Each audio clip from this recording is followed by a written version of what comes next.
Hello, hello. I didn't know if you were starting it or I am, but everybody, welcome to SciFi Vision presents Fandom Access.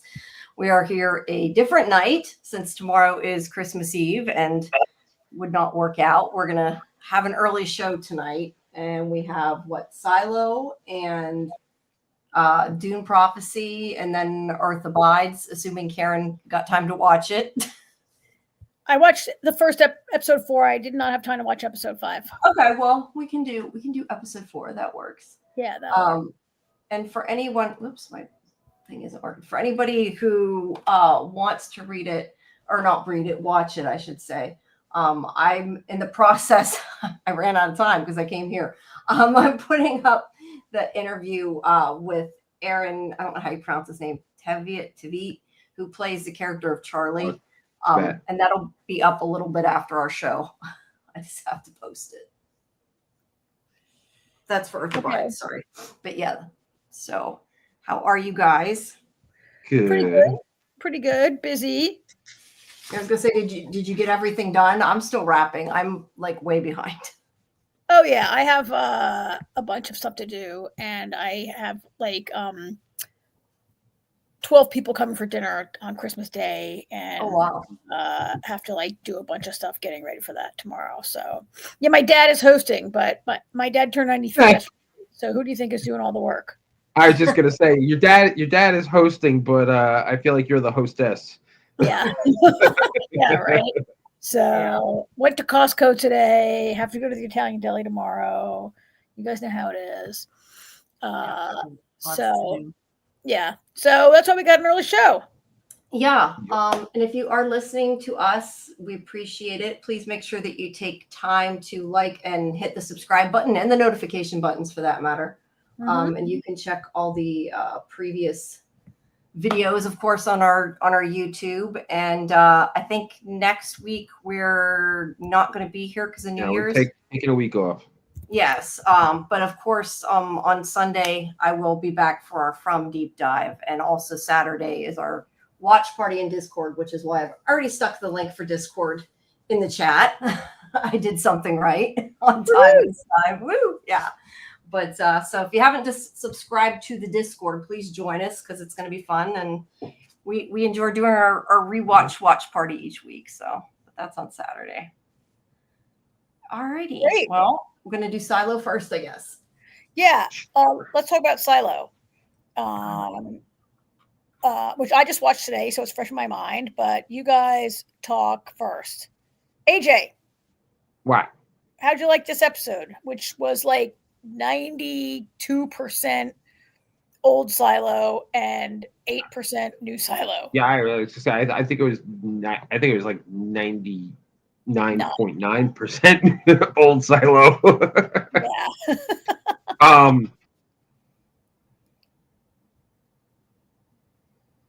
So yeah, I mean, no, it was a really great episode. I mean, I can't remember last any time I've ever said, "Oh, that was a bad episode of Silo."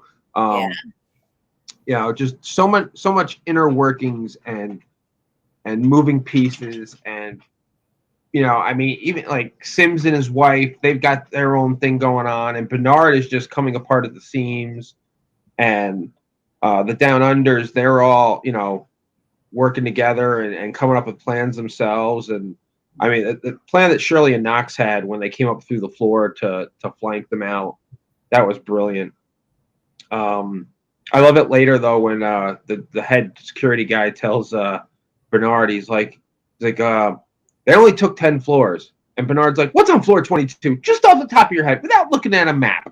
And so he's like, "A farm," and they're like, he's like, "A farm. We're trying to starve them out, and they now have a farm." Yeah. Yeah, they have it. Like, yeah, Bernard's starting to come a little unhinged. He has a little heart-to-heart with the dead judge, and which proves that he was not intending to kill her until things changed.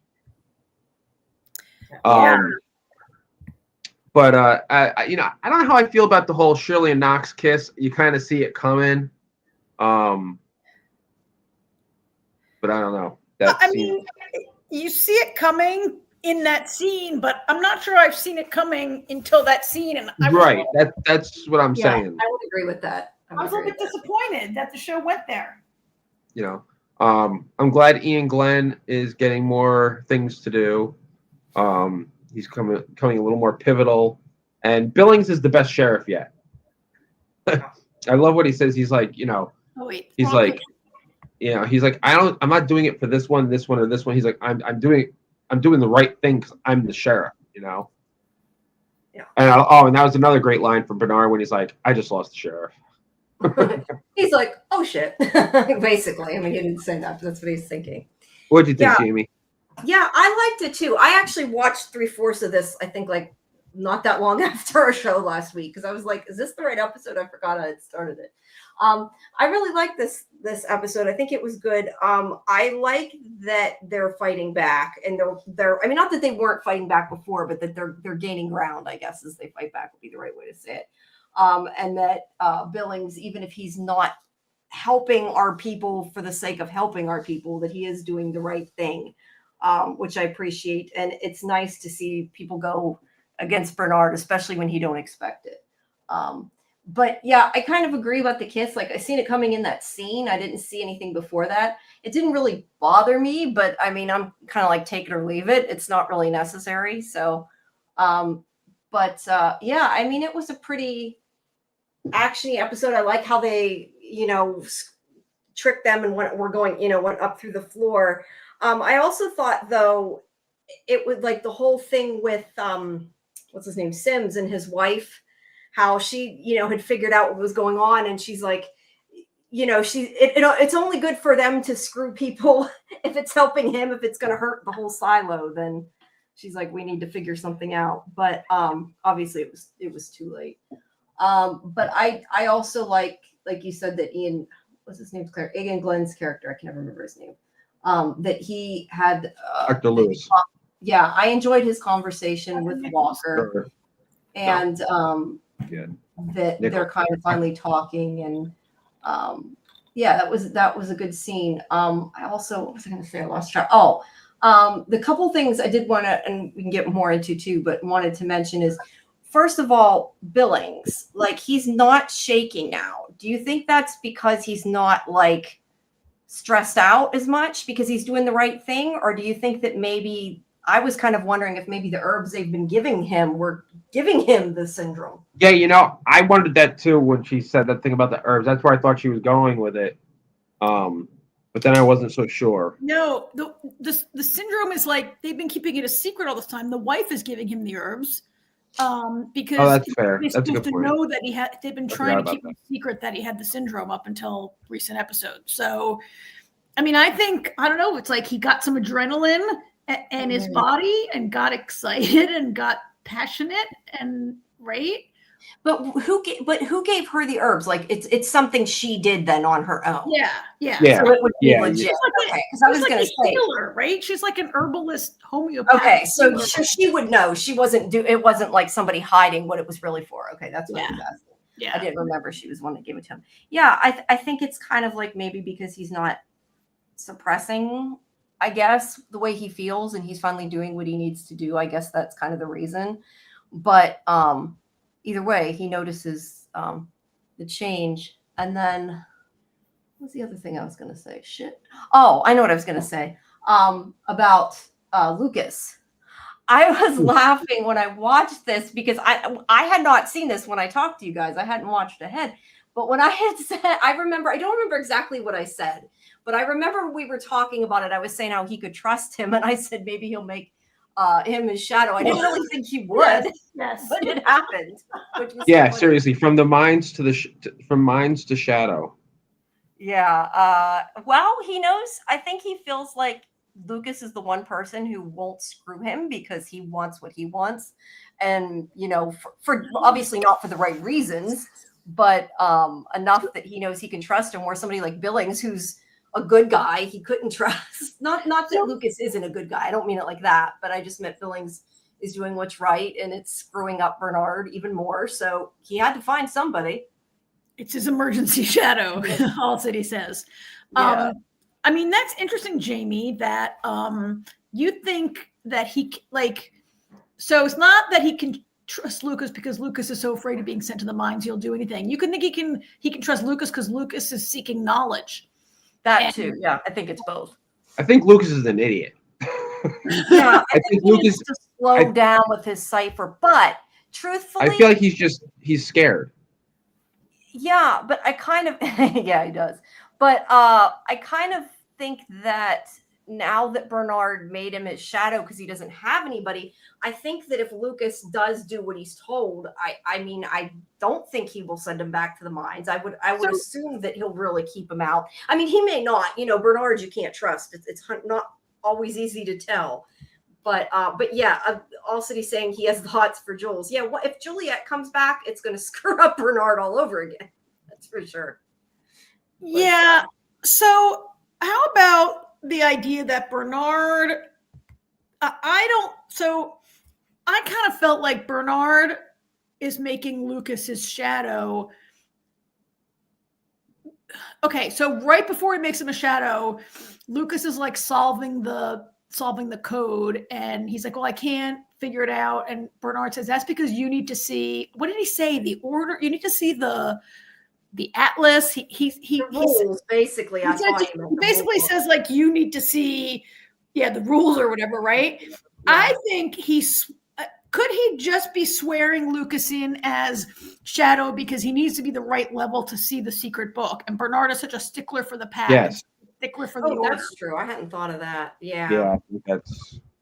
And so he's just swearing him because Bernard, like at every step, like worships this book. Exactly by the rules. And, yeah. Yes, and goes exactly. But like he's actually kind of like, as I watch more episodes, like he seems to be like really smart and sly. But I feel like when things don't go exactly by the book, I don't know that he's able to think outside the box, outside the book. Like, what's he going to do?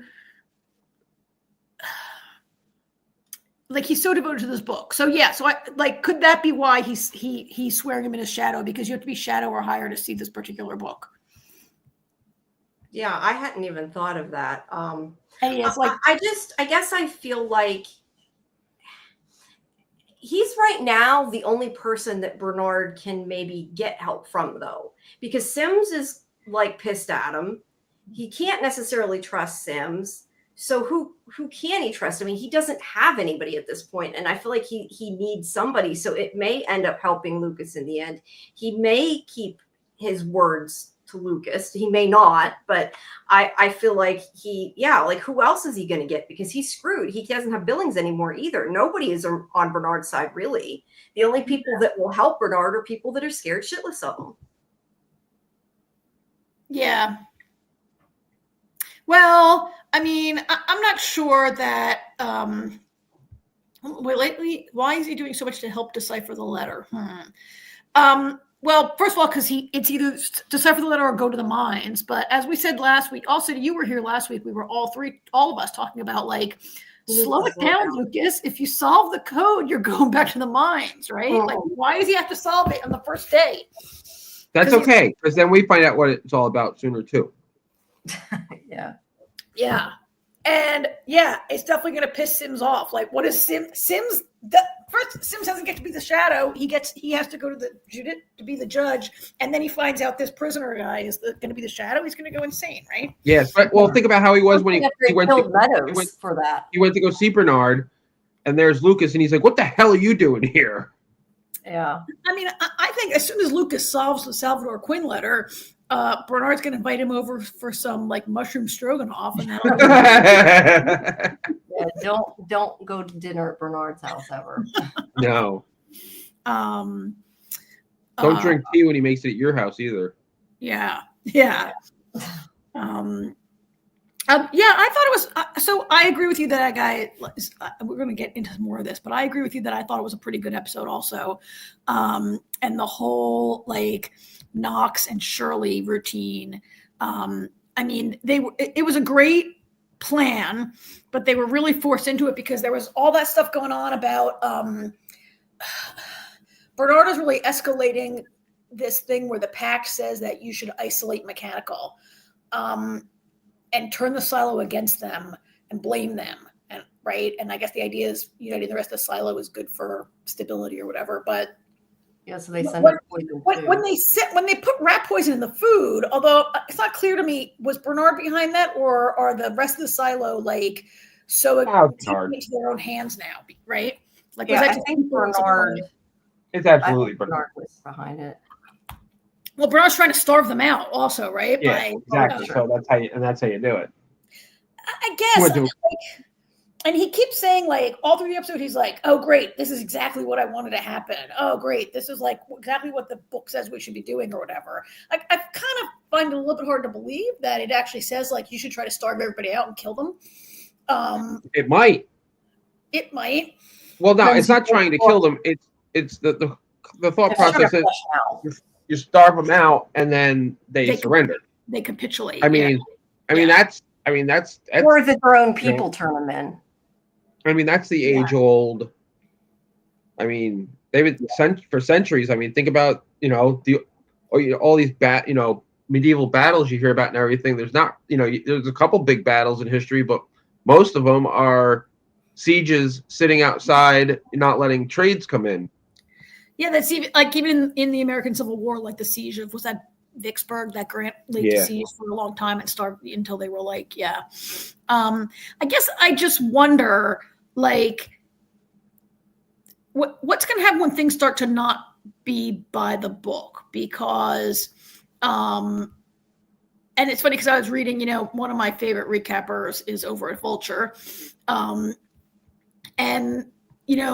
they were positing this week also, like, they said, this is not my idea, it was Noel Murray from Vulture's idea, like, this book was written 140 years ago by people who, like, hadn't been living underground for, like, their entire lives and generations and generations and generations. And so does this book really, like, the perfect step-by-step guide for exactly what will happen? Or do you need, like, Bernard to be able to, like, what's going to happen when inevitably this book can't predict everything about what human nature is going to be like 140 years from now?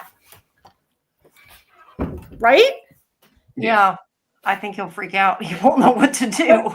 I don't know if he has, I mean, he seems really smart, and yet sometimes he doesn't seem that's like, I don't know if he really, I mean, he is smart and slick. Like, obviously the book wasn't like, okay, cook some mushrooms and poison your judge if you have to. But he's, I don't know if he's like the leader that you need when things don't go to plan. I don't know.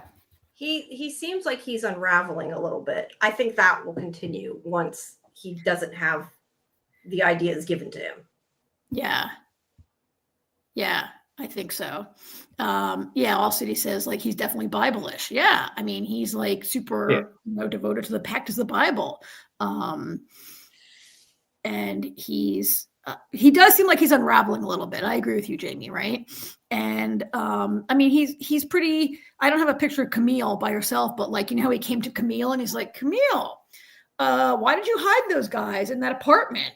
And, she has an answer for everything. Quoting the pact back to him, which was awesome. That was awesome. Yeah.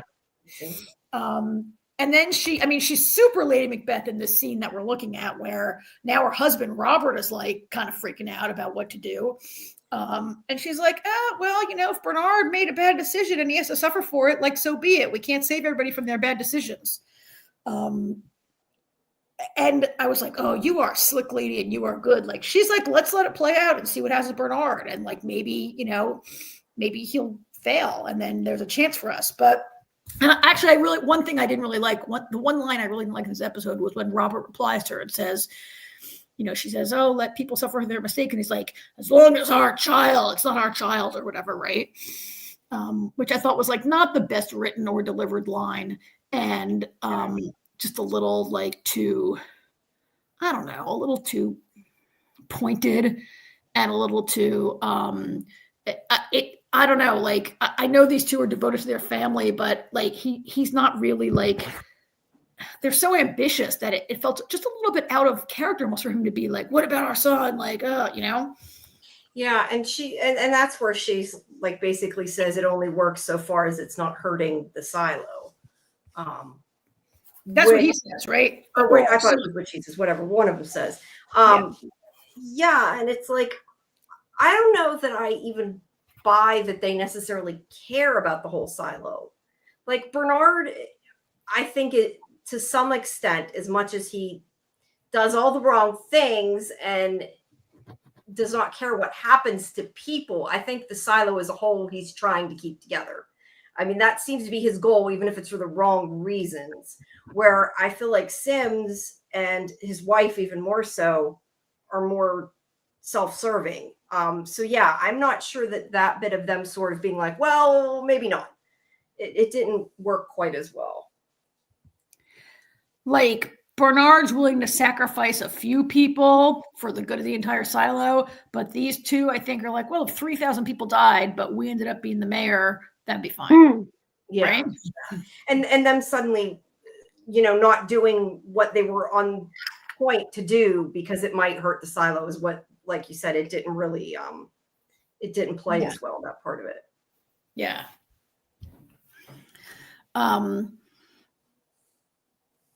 One thing that has been mentioned in a while, actually, Bernard was the head of IT and he's supposed to be acting mayor until there could be an election, right? And so now he's both head of IT and mayor, which is, and he hasn't really talked lately about, I guess there hasn't really been time. I think the goal for Sims was always to be head of IT, right? Like head of IT is more powerful than the mayor, really. Yeah. I mean, the old mayor was like, kind of like, was like out of the loop in terms of, right? Yeah. Yeah, I don't think that the mayor really had power, at least didn't. I think the power, it wasn't, the mayor has power, but the old mayor wasn't bloodthirsty like Bernard. Right, but I mean, to me, it was always that all cities saying the mayor and judge were puppets. That's where I mean, like, yes, she had some power, but I mean, the overall power I feel like has always been with Bernard. Like, when he made Meadows mayor, it was more as a figurehead and to keep her happy. And like, I remember, she had all her things from pre-existing Earth or whatever.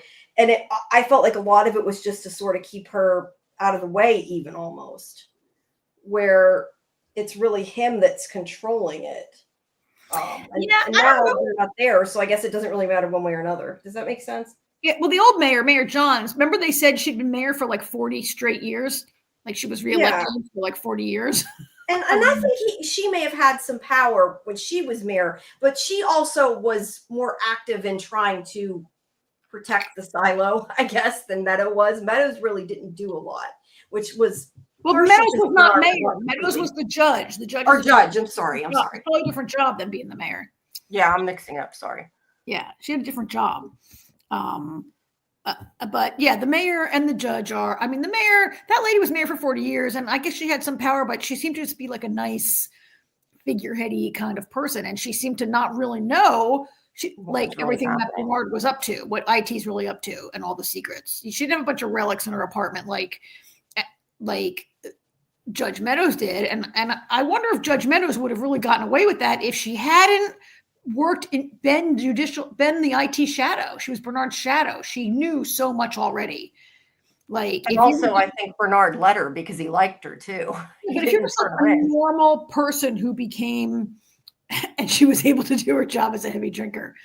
I'd love to see a little more backstory of like what it is that she learned in IT that turned her into that heavy drinker, if that's what happened. Yeah, I was just gonna say, I think Bernard drove her to drink.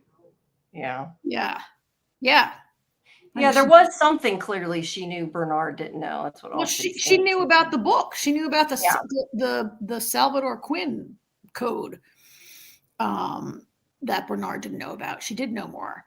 And so I don't have a picture of this, but there's that scene in this week's episode where he goes, she's in the morgue looking actually pretty good in the morgue. And he goes and talks to her body early in the episode, almost as it opens. Right. And he's like, oh, did I do the right thing? What if it doesn't work? Like, this is the first time we've seen him like reveal this kind of inner conflict and like insecurity, I guess, right? And he can't even say it to a live person. He can only say it to a dead body. Like he could never say it to her when she was alive. He has nobody. He has no friends or anybody, right? He's like crying at her bedside. And he's like, I killed her because like you became a part of the, the problem, basically. My calculation, right? Like it's all in the book, and like you became a part of like the problems, and I had to just. I mean, it's. And you talk about. I talk about him unraveling, and you talk about what will he do when he doesn't have the book.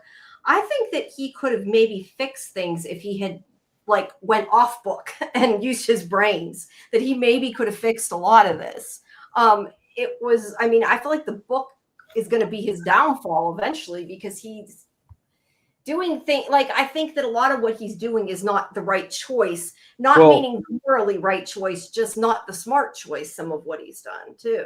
Well, I mean, let's think about this. The book is 100 and whatever years old. It's antiquated. Yeah, but it's all they know. Well, I mean, I look at the U.S. Constitution, which is like 250 years old, and we still are pretty devoted to it. But we do have a process to do we've done amendments to it since it's been right, and other countries have different kind of constitutions that also have a process for amendments.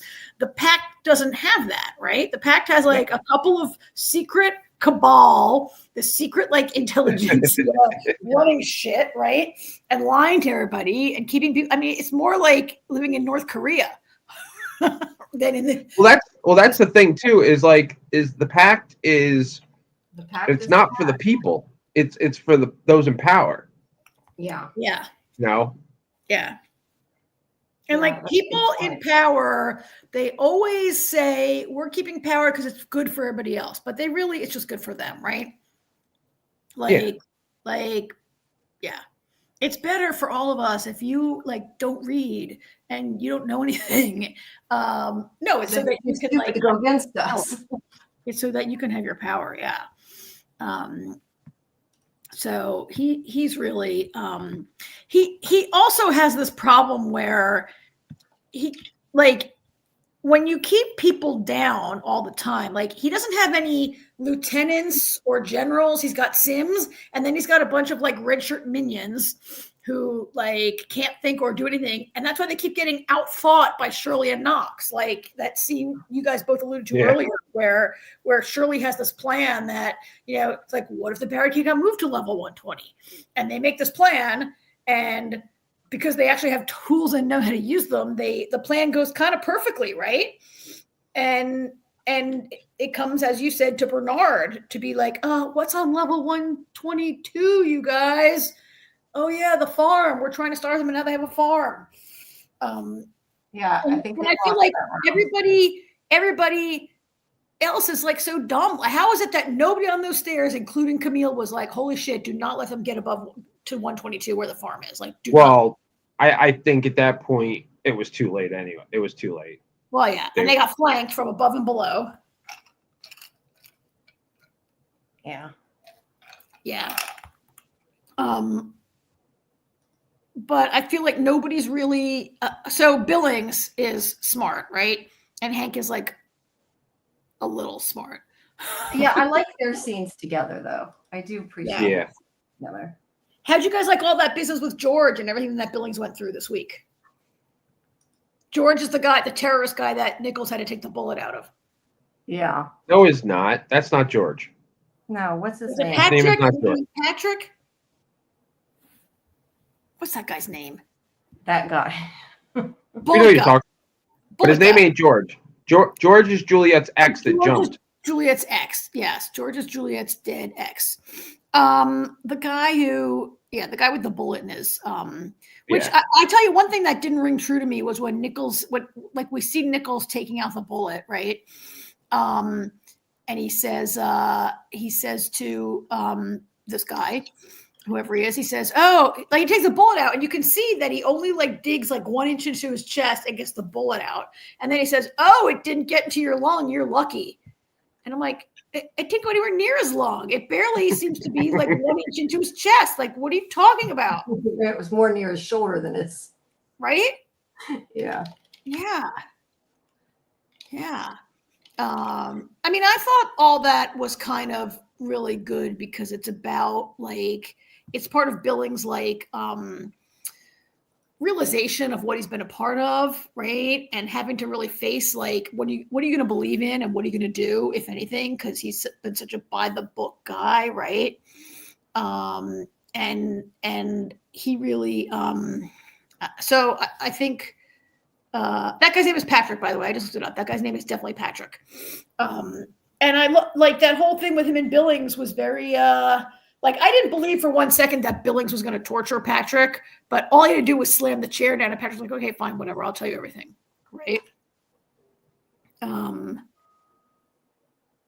But I guess it was all really important to me to see Billings like come around to where he needs to go. The thing is he's saying like, I'm not taking sides, but I mean, he really is, which I like. I mean, I'm not saying I don't like that, but he's like adamant of saying, oh, I'm not on your side. Like, well, if you're on the side of the truth, then you kind of are, because he just doesn't realize, I guess, how far off the deep end Bernard's gone yet. Yeah, I mean, I guess this is going to be one of those kind of tropey kind of situations where you have to eventually take a side, whether it's going to be next week or next season. Like, Billings is going to have to take a side. You can't just be like, I'm on the side of the law, I'm on the side of the silo. Like, you have to eventually take a side, right? Yeah. And you're either like with the side of like the status quo, or you're with the side of like the people like of knowledge and participation in the life of the silo. Yeah. At least he finally sees what side he should be on. But do you guys worry about his wife and his kid? I'm kind of like worried Bernard's going to go after them. Well, he can't get to them now. They're down with them. Okay, that's true. Yeah. Yeah, if they stay down there, they should be okay. Yeah, I think if he stays down there, like as long as you stay below level 120, you're probably fine. I mean, Bernard, I don't know, when Bernard's like, oh no, now I've lost the mayor, and he's like, shut down all communications, so nobody can hear Billings, right? I'm not sure. We only had the sheriff when the sheriff was in the dark.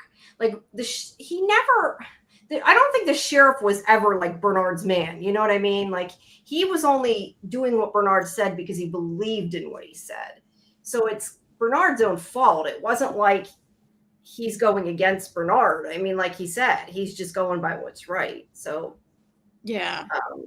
I mean, he was never really on his side. He just didn't realize that Bernard wasn't on the right side, I guess is the way to put that. Yeah. He's affected, but I think now he more knows that these people are right, and maybe he's still a little afraid to admit it, I think, but he's finally like standing up for it. Well, I mean, I agree with you that the sheriff was always kind of like he was walking the line trying to find out the truth, but was the first sheriff. What was that guy's name? The first sheriff. I mean, he was in love with the mayor, and he was definitely just like serving the mayor, going about his day, not be. He was kind of a by the book. No, Patton was the second sheriff. First sheriff went clean. Yeah, the first sheriff went out to clean, but he was also sort of like not. He wasn't in the know. He was in the dark. He didn't know about anything until after his wife went out to clean. And he started asking questions, right? Yeah. And then Juliet, and then Billings, who they definitely pointed to be another guy that, I mean, the sheriff is definitely seems to have always been a job that Bernard keeps out of the loop, that judicial and IT keep out of the loop. Yeah. Mm-hmm. I mean, I think part of the reason, though, that Billings is so by the pact is because he used to work in judicial before he became a deputy. Yeah, he just didn't know the truth back then. He's like an ex-priest kind of, right? That he's still a big believer, but he has another job now. Yeah. But I mean, I feel a little bad for him. Like, I wonder if what's coming for him is a real crisis of faith. Like, he's just so believes in the pact, and he's going to have to see how it's been engineered and manipulated to subjugate the population and keep them in the dark. I mean, or so it appears, right? I mean, that's what it looks from what we see on the show. That's sure what it looks like has happened. Yeah. Yeah. I look forward though to him completely committing to the good side. Like he has in a way, but I think he's still like he's resistant. Like he's done it, but I don't think he's quite accepted that he's done it because he's like, oh, I'm going to launch an investigation and all this. Like that's never going to happen. That investigation is never going to take place. And I don't think he's quite accepted that yet. Like I think pretty soon he's going to be full-heartedly on their side. At least that's my guess. I mean, it's a good point, you guys, AJ and Jamie. Like, what's he going to do? So now he's down below the barricade. I don't know if he can really ever go back up and like talk to Bernard and hang out and be the sheriff, or one of his main motivators is fear for his wife and child, and now they're in mechanical with him, so they're safe. Yeah, he's made his choice. I mean, Bernard is never going to trust him again at this point. Well, he's made his choices. You know what, though? Billings he didn't make a choice. Billings did exactly what he's always done, and that's been, the letter of the law. Yeah. Yeah. He's going to investigate the death of the judge because he's like, something's not right here. He's like, they're accusing Bernard, and I think having Hank as his deputy, as somebody that knows them, kind of helps his, insight and his decision making, especially after talking to Patrick and what Patrick told him, Yeah. But is whatever he finds ever going to come to light though, is the question, like other than to them? Like, I think the only people that are going to see what he finds out are the people that already know what's going on and know that Bernard's full of shit. Well, not necessarily. I mean, that's yet to be played out. I guess it depends if he can get it. I'm just like thinking that no matter what he does, like Bernard's going to shut it down. So yeah, but that's the thing. Bernard, like you said before, he has nobody left. That's true. I mean, and as we can see, Mechanical's pretty fucking slick, so they can find ways around doing stuff. I mean, Mechanical's like entire job for the last probably 100 years has been workarounds as everything gets old and breaks down, and they have to like figure out a way to work around. Like they're the people who I feel like are the most free thinking. They're also down way below where nobody ever wants to visit, and so they're maybe a little bit. They have more leeway. Yeah, kind of like in the early days of like the United States, where like if you lived out west on the frontier, like you had some sheriff, but really like whatever happened in Washington, like you wouldn't even hear about stuff happening in Washington for like 2 months, right? Like those guys are sort of outside of Bernard's. I mean, Bernard's never going down there, right? He won't come back. And even before then, he had there's this whole other part of the show where the silo is really divided by class. And he's trying to get everybody else that's below him to take care of it. That's the problem. Well, yeah, and they treat Mechanical like the worst of the worst, right? And they call them like grease heads and the deep down and this and that. And like without them, you're totally dead. Actually, I wanted to ask you guys. There's a scene where Knox and Shirley, where Knox is like leading the Mechanical, and he meets up with, I forget the guy's name, who's like the head of like the Raiders, or that guy who like the one that betrayed them. When Knox says, "You will kill 10 of us, but we'll kill all of you, guy. And we'll take the staircase." Yeah. And he's like basically saying, "Go ahead and try, but you're going to lose anyway. So why die for it?" It's kind of except that they were going to have guns. Like they had guns coming. Like there's no way. I felt like there's no way if they had guns, Knox would definitely lose, right? So I wasn't sure if he meant like you can kill us, but we'll just shut down the generator, or if he really meant like we're going to outfight you right here, right now, and we'll take the stairs. Well, I think that's what he meant. I think he thought, he's like you might. He goes, basically he was like, you got 10 guns, so you can kill 10 of us, but by the time before you get a chance what happened before you get a chance to pull the trigger again, your guy's gonna be dead. Yeah, think about what happened in the other silo. They had guns, but this big, huge, massive people rushed them. Yeah. And it didn't work out well for the people with the guns. So, yeah, if there's enough people that are willing to die for what they're doing, I think he's right. I think that the other people would have all probably ended up dead too. And there's more of them than there is of the guards that were there. I mean, that's kind of another question, Jamie, that you said, like, there's more of them who are willing to die for their cause, or however you phrased it. Like, it's not really clear that everyone in the silo is willing to die for the silo. Right. But I think like all those people that came for mechanical, like they would have all attacked, where I feel like the guards, like he's saying, a couple of you are going to try to shoot us, but there's too many of us. And we're not coming until you're dead, you're gone. Knox gave a big rousing speech that was like, go mechanical, we share our food, we fight for our right to live or whatever, right? Yeah. Okay, I have to go to the next comment. They're about to start Knoxing boots. All City, you need a show too. A comedy show.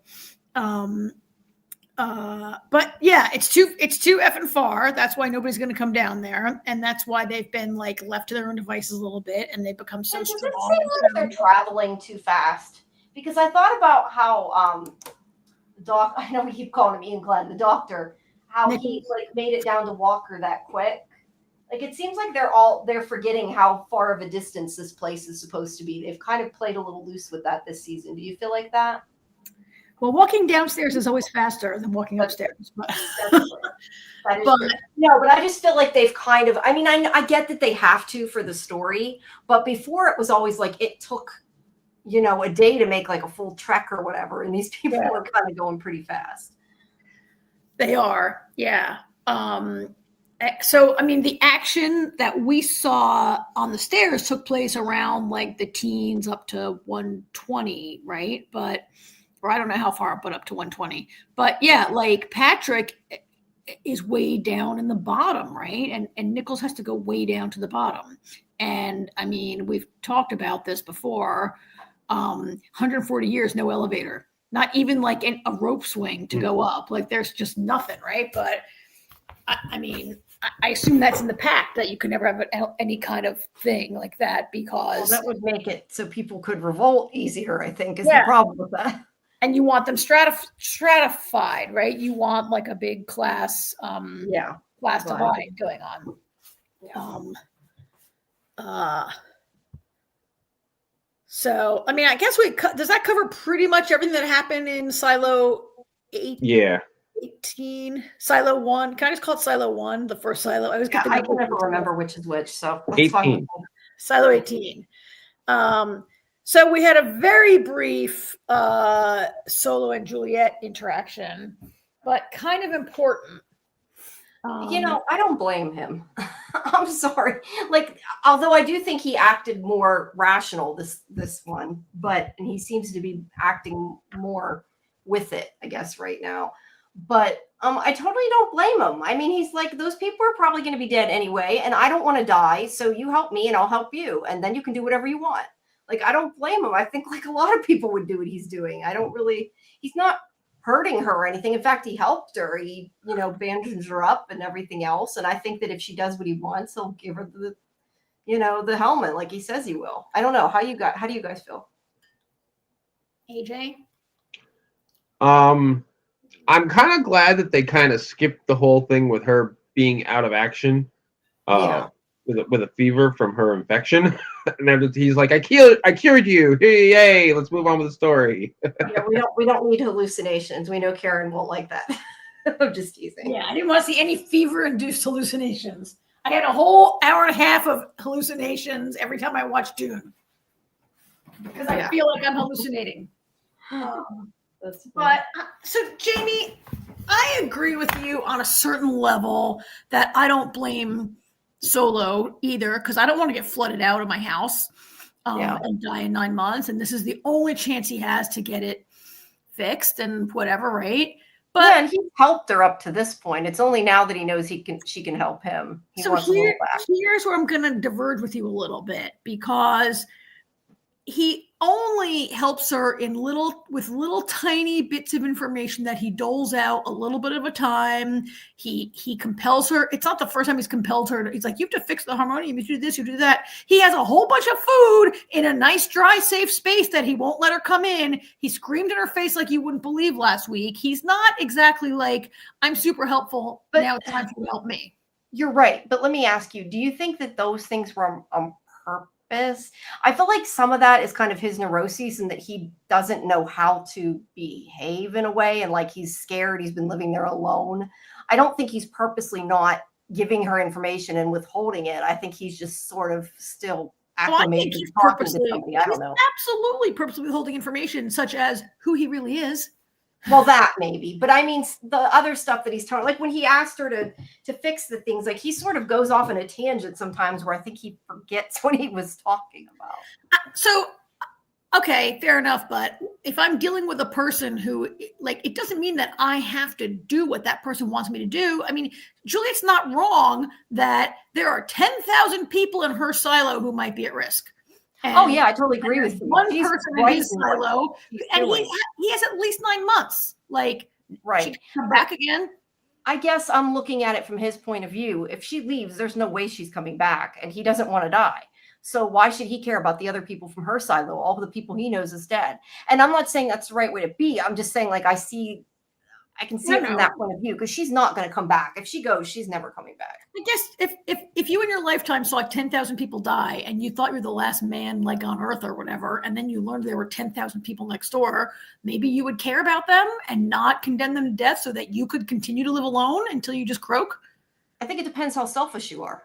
And well, he's pretty selfish. Then he's pretty that's selfish. my point. I'm just saying I understand his selfishness. I don't consider him like being bad doing it. Like, I can understand why he's I don't think she has to reward his selfishness. No, I'm saying I don't think she should either. I'm just saying that I can understand why he's acting like that. AJ, what do you think? Be the tiebreaker. Vote with me.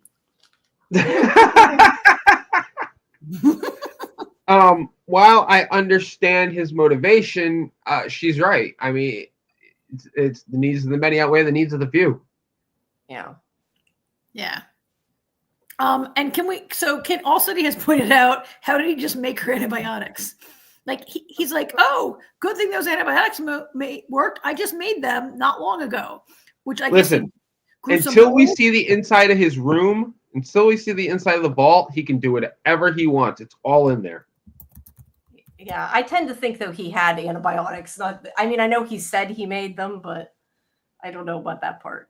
I mean, so yeah, I guess. I guess, like, you know, the work of so it was Fleming who discovered penicillin, right? Like 100 and I don't know however many years ago, but it comes from mold, right? So I mean, I guess. It does appear that he has access to knowledge and information and books and stuff. And so I suppose there's a book where you can actually have maybe you can look in, like, I don't know, the Army medical field manual and be like, here's how you make mold into penicillin. But it seems kind of dicey that he could grow. I mean, a lot of mold will kill you. Only some mold will save you, right? And so I think you might be right that he has some antibiotics. I think he's just kind of like, look how smart I am. I can do things for you, so you have to help me. Like, I think it's more him just saying that to get her to do what he wants. So you think it's a lie that he didn't grow? Yeah, I think he probably had antibiotics in there, and he's pretending that he made them because it makes him look like he's helpful and he's doing what he needed to do to get her to live, when he really, like I said, he's selfish. But I think he just wants to live. I don't think, I guess that's what I'm saying. Like, I think he's selfish, but I don't think he's doing it to be mean. I think he's doing it because he doesn't want to die. Well, here's another thing. Is it because he doesn't want to die, or because he doesn't want to be alone? Maybe he wants to force her to stick around long and like be his company, and maybe she'll decide not to go back or something, but not if he keeps screaming in her face like he did last week. True. But, you know, as much as I said I think he'd give her the helmet after, though, I don't know. I said that, and then I thought about it. You know, I think he may keep coming up with excuses to try to get her to stay, though. I would be surprised to find out that he destroyed the helmet. It's not the helmet, it's the suit, right? He says, I have the suit. Oh, that's right, yeah. Oh, I thought it was the helmet sheen. Well, whatever. I think that he might try to come up with other things that he needs to get her to stay, even if she does fix the pump. But All City makes a point that I hadn't even thought about. If she's going underground, that will work well, because she's going down to fix the pump or whatever. She may find by going wherever she is that's where we're assuming where the tunnel or whatever into the other silo is. So maybe whatever she does will lead to that. Yeah, but like, how long will it take her to fix the pump? And like, you don't pump out like 50 stories worth of water in like a day. Like, wouldn't that take like weeks or months to pump out? Where are they pumping it to? Like, where are they going to pump that water out to, by the way? Out the front door? Upstairs? Where's the water going to go? I don't know. The agreement is fix the pump, not figure out how to get rid of the water. No, I mean, I'm serious. Like, toilet. Yeah, fix it and then flush it down into the ground. Like, I don't know where this water's supposed to. No, I don't know either. I mean, the idea that there's a door down. So I agree. Where this could be going is that they'll pump out the water and she'll find the door and discover like the tunnels to all the other silos. I think many of us who watch the show think that, right? Mm-hmm. But like, it's what is it, like 1 billion gallons of water? It's like stories and stories and stories of water, right? Oh my God, All City. Imagine it flips to the other silo. Like when you flood your bathroom and it drips into the neighbor's apartment downstairs. Yeah. I mean, it wouldn't be funny. It would be funny, but it wouldn't be funny. You know what I mean? But I never thought of that until now. But where does he think the pump is going to send the water? I mean, could it really seep into the ground? Could it just go through the soil? I don't know how. How long would that take?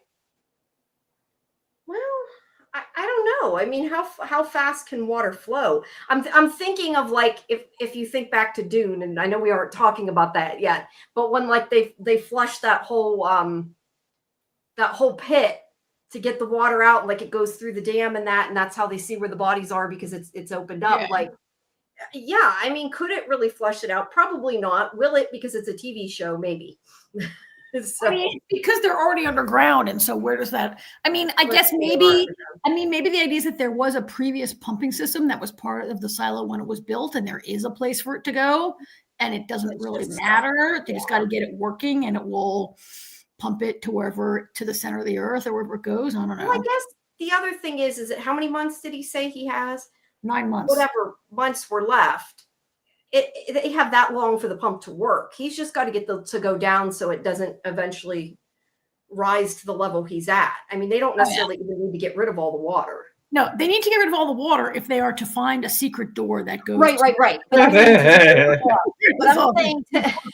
if you open the door, it might get rid of the water for you. Yeah, but I mean, in order to save him, they need to get the pump working so it never rises to the level he's at. He doesn't need all the water to disappear. But yes, you're right. If she's going to go down there, we need it too as viewers. But All City is thinking like a city planner. Like, where does the poop from 10,000 people go? I mean, probably some of it goes to manure for the farm, but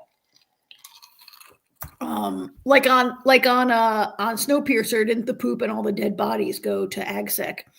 It goes down to the mines. All right. I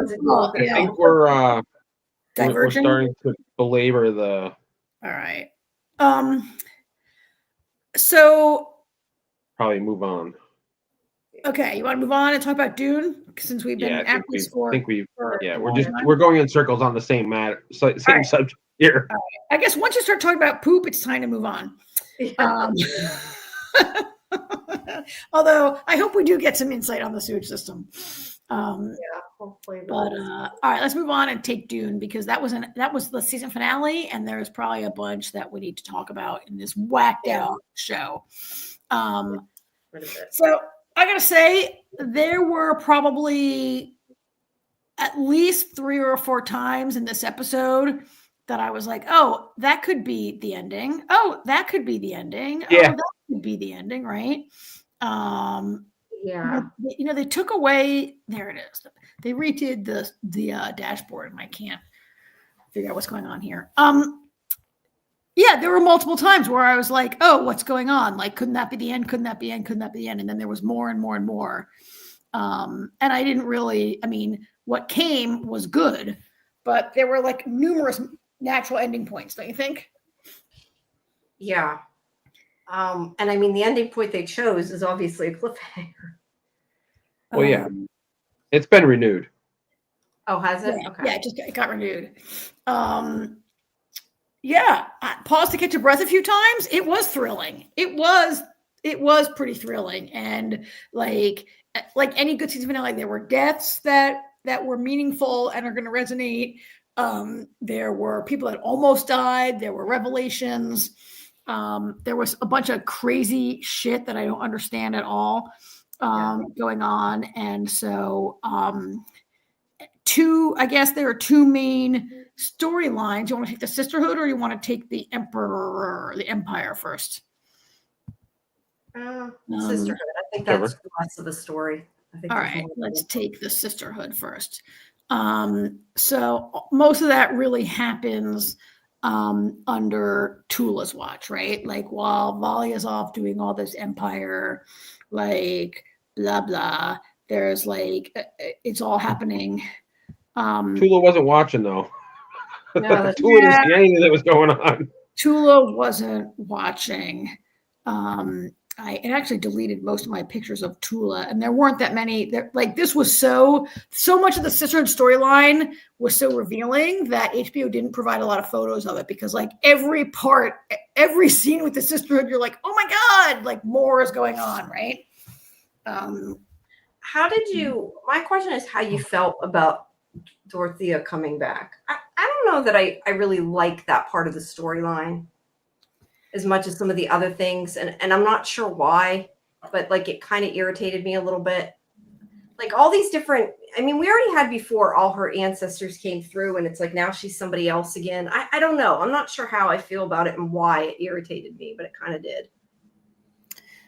So Dorothea is Raquela's granddaughter, right? So it turns out that even though sisters aren't supposed to have families and blah blah, they're all raising their own daughters in the sisterhood for a while there. Yeah, and she's her her great granddaughter or whatever she is. Right. So Dorothea, I guess, was Lila's mother, and that's why Tula raised Lila as her, like almost as her own, and loved her so much because she was Dorothea. Like we never observed Dorothea to have a child at any point during all of the previous flashbacks to when Dorothea was alive and Valia killed her, right? Like there was no mention of her having a child, right? Now it turns out that Lila is her kid. Yeah, I forgot. That was for the big reveal. Yeah.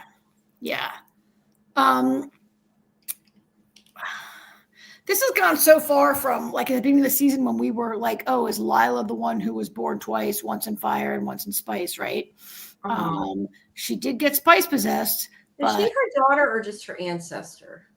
Well, I mean, it matters, but I don't know. Well, I mean, yeah, all your ancestors can come through, but we only saw the matrilineal line. We know, like when she went through the agony, there's no men hanging around, no dead men hanging around in her past. No, I just thought she was supposed to be like her great grandmother or something, but some of that I don't think I paid enough attention. And the age is not right for Dorothea to be her great grandmother. No. Yeah, I know. That's why I said I don't think I paid enough attention. Raquela is the right age to be her grandmother or great grandmother, but Dorothea is the age to be her mother, I think, right? Yeah. I mean, if you look at these pictures of, I think I have one picture of Dorothea in here, maybe, or not, because I decided there were too many pictures to upload and I didn't have time. So I did. They had a picture of the four. The original four. The original Fab Four were Tula, Valia, Kasha, and Avila that were they knew about. They witnessed a killing. You know how they witnessed Valia killing her, and they're all like, Valia, we're gonna stay and worship you. Don't worry. And Dorothea was like this, like almost the same. I guess Valia and Tula were a little bit younger than Dorothea, but not that much younger, right? Yeah, like they were all pretty young. So I think Lila. And then Tula ends up raising Lila as her own. So I think almost as her own, like loved her so much, right? Almost as her own child.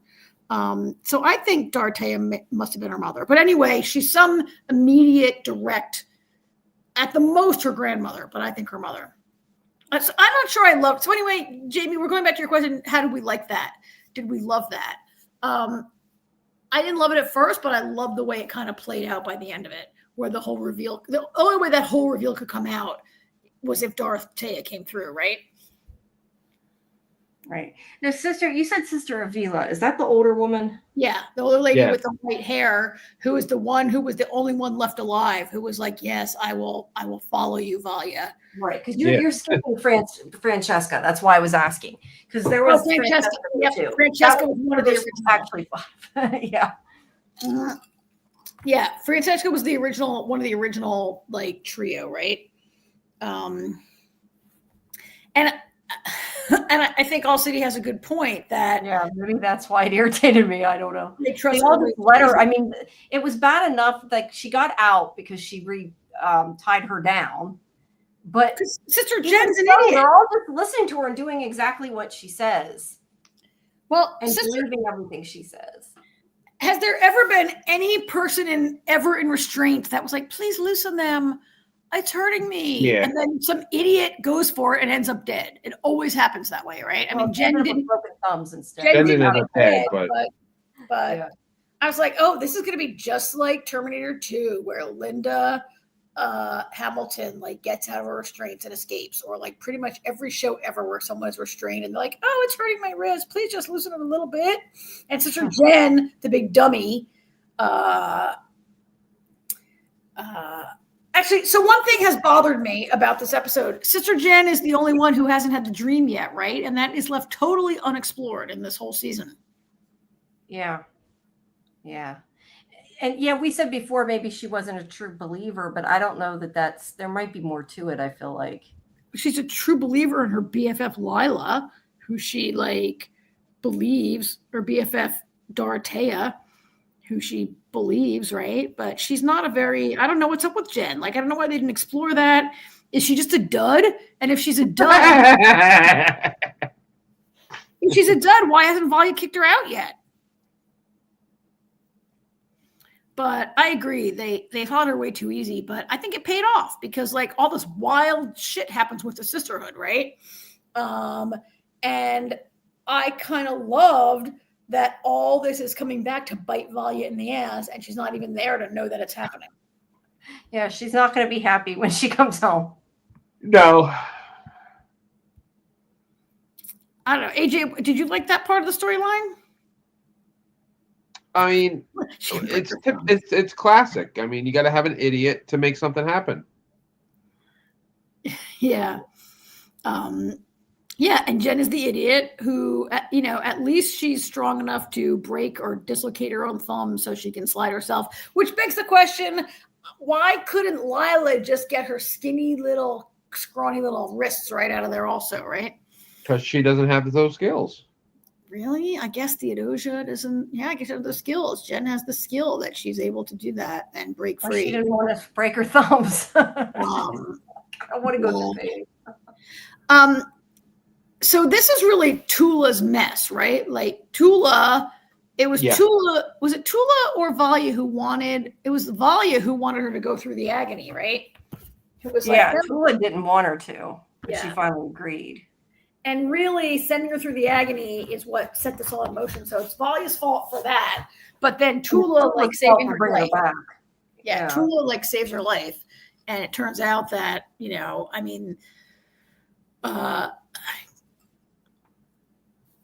it was a joint fuck up.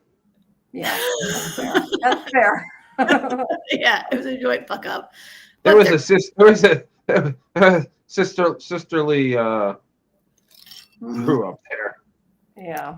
But they kind of deserve it. Like the two of them, especially Valia, but also Tula, they're too full of themselves. They're too confident. They're too full of themselves. They believe that they, have all the answers and do what I say. And like,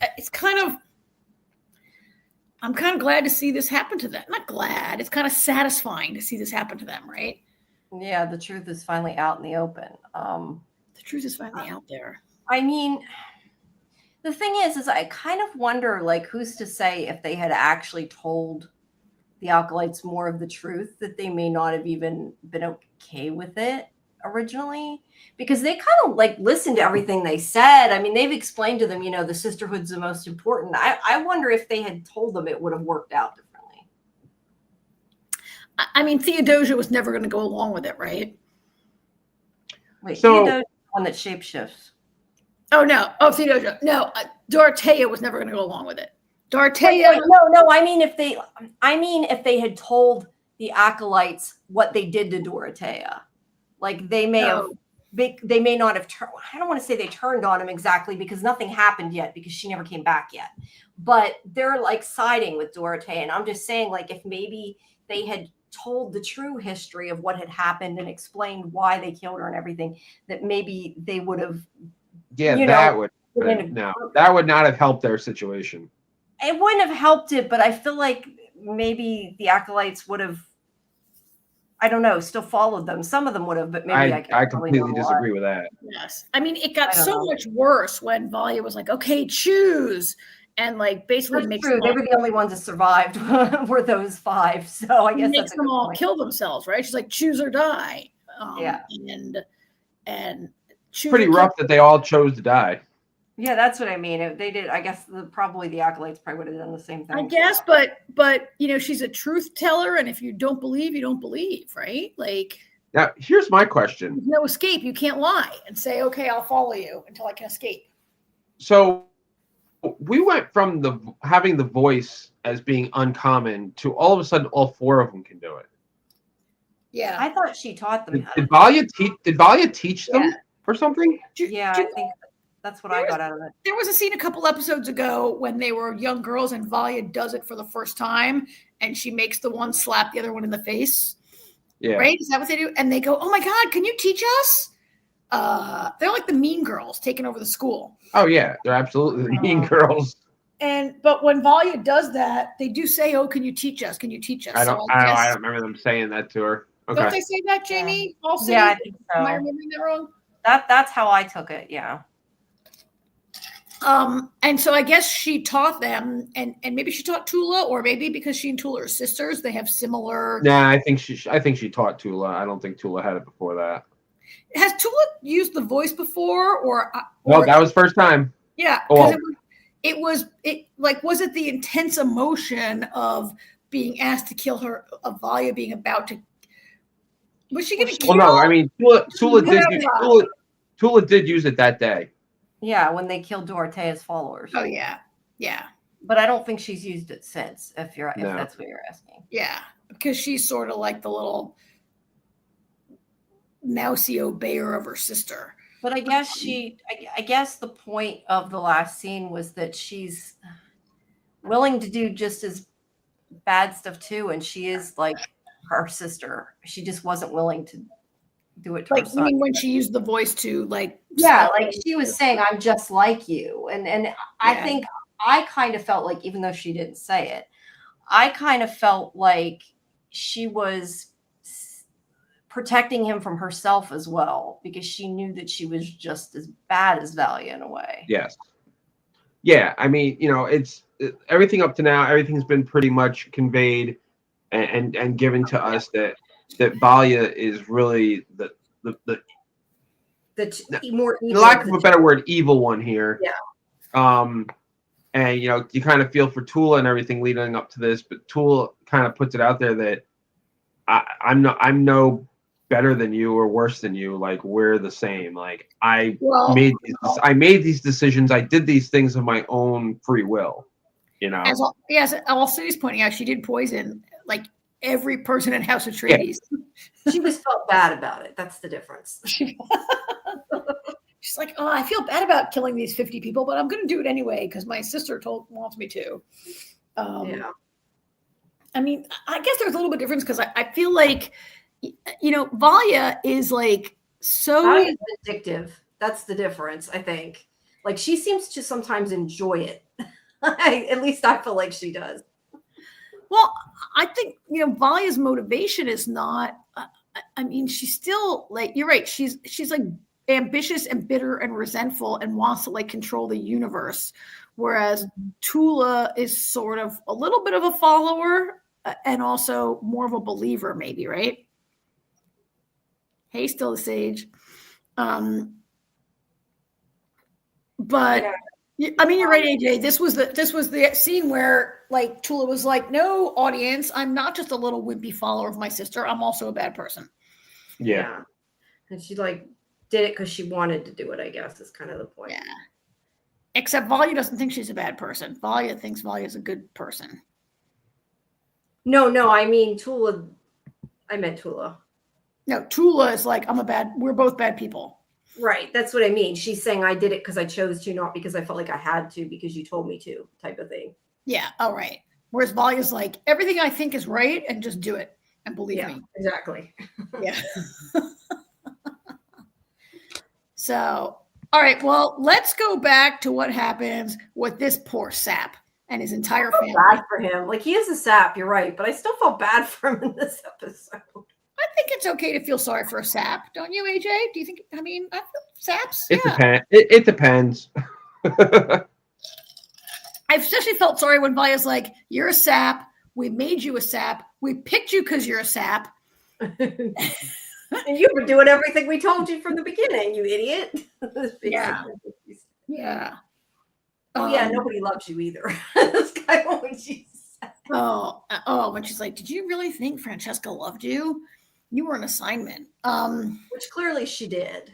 I mean, I think that was pretty clear. Not enough, but I mean, she did care. Not enough. She was going to poison him. I mean, in the end, I guess she technically didn't, but she did love him. Just like I said, not enough to protect him. Well, I mean, so it's all revealed that, you know, Valia has sent her there to really control it. I mean, that whole bit where they like have their little family tree computer thing and they like pick him and they're like, oh, like they want him to marry Natalia, right? But Natalia it's funny because they're like, Natalia's too young, which I think the actors that are choosing them older, they look exactly the same age to me. But at the time, Natalia's too young to get married. And they're like, we need Hafiko to be occupied so that he won't marry anybody else. So Francesca, you go and make him fall in love with you and sleep with him and be his concubine until Natalia's old enough to marry him. It's basically the plan, right? Right? They were like, you go and like keep him busy, be his concubine for a little while until Natalia's old enough to marry him and we'll engineer all of that. Which, I mean, that was kind of cool. Francesca, I don't know. I mean, she kind of loved him, I guess. I mean, Jamie, when you say not enough, to me, one of the most telling parts was when Valia is saying to Francesca, okay, like, he's got to go. We got to kill him. And Francesca goes, he's the father of my child. Yeah. She didn't say like, oh, I love him, or no, you can't do that, or oh, please no. She said she loves him the way you love the father of your child. Not the like, maybe she loved him once. I mean, they hadn't seen each other in years, right? But in the end, she doesn't poison him. I mean, she chose not. I mean, in the end, she did choose him, regardless of why she chose him. She did go against Valia. I mean, it didn't matter, but she did. Like, just not quick enough. That's why I said not enough, or she would have protected him from the beginning. Yeah, I guess. I mean, I think there's a part of her that doesn't want to be responsible for killing, you know, Constantine's father, right? Like, as much as you hate your ex, you want your kid. She doesn't hate him, but I'm saying even if you hated your ex, you want them to have a father. And she likes. I mean, they're having sex. She enjoys him on some levels, right? She refused to stay when he says, like, look, I'm going to like send my wife out on a Goodwill tour so you can hang out. She's like, no, I got to go. A Google tour. What? Goodwill? A Goodwill tour. Goodwill. It's a fucking Google tour. I thought you said Google. I'm like, what the hell? He's like, I'm going to send Natalia on a Goodwill tour of the known universe. So, you know, we can hang out.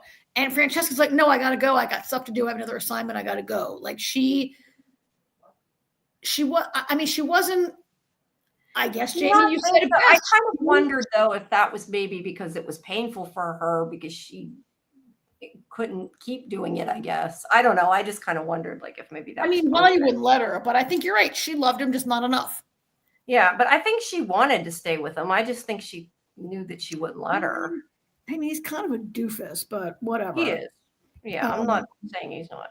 And he's but turns out that the way bigger jerk is his wife, because we had that whole Inez thing going on, right? Mm-hmm. Now she loves her boyfriend a little too much, maybe. Yeah. Right? Because she's gonna like risk everything to get Kieran Atreides out of that reminds me.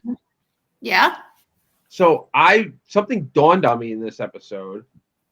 After, especially because our buddy blah blah blah blah blah blah Desmond, when he captures Kieran and that whole thing and everything, I just realized something. They're cousins. Because they're both Atreides. Yeah, she's cousins with Desmond. I thought you meant with her. Yes, he's cousins. No, with Kieran and Desmond are cousins because Desmond's daddy was. It is who we thought. Yeah. Was Kieran's dad's cousin, so they're second cousins. The young boy that Tula allowed to live is Kieran's father, right? Right. Yes. Yeah. So that makes those two second cousins. And he was a cousin of Ori. Yeah. So they're second cousins. Yeah. And the last remaining Atreides, right? Like, well, maybe there were some scattered around the universe, maybe, but for the most part, they're it, right? Yeah. Yeah, I think that twist is interesting, but we called that weeks ago. We thought that's who he was. Yeah, we did call that a while ago. So, but Inez, I mean, she does act like I get it that I don't know that I ever saw them really being in love. Like they were young people who were hot for each other and had good sex, but I didn't see a love story played out between them, but I can believe they're in love because the show tells me that she's in love with him, right? Or she's acting like a silly schoolgirl who wants to rescue him. But I think part of it's also the fact that she doesn't have any blinders on. She sees her family for what they are. That's true. Which is pretty shitty, right?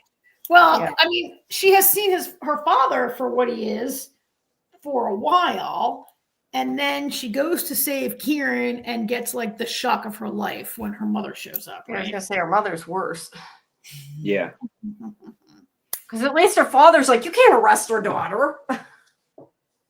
Yeah. So what was that all about? Because, like, she slipped her lid. She's power hungry. I mean, last week she threw in with Desmond Hart last week, right? Mm-hmm. And decided like she's gonna work with him to overthrow take control, right?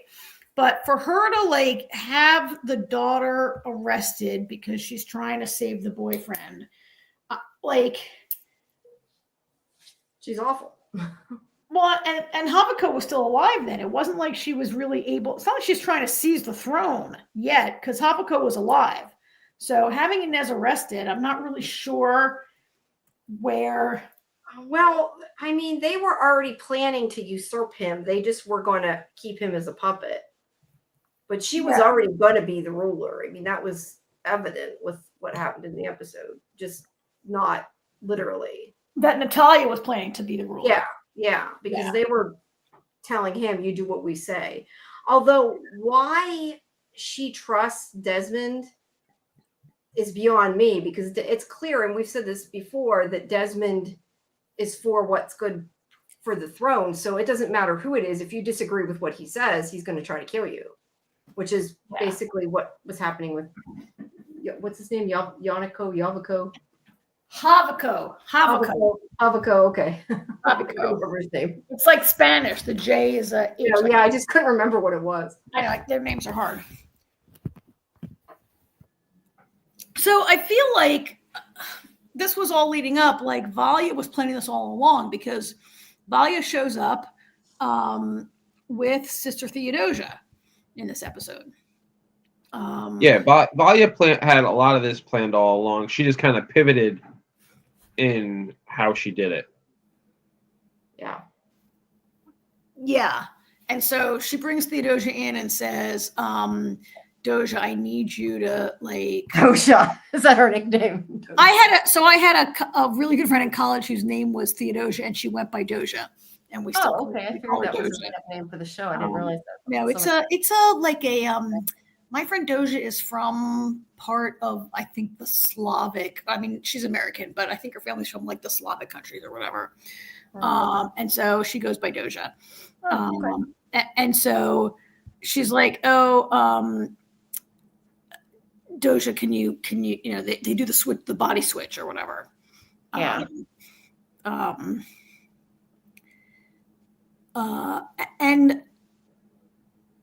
All City goes right to the point of why Valia wants to get her out of there, because Princess has sisterhood powers.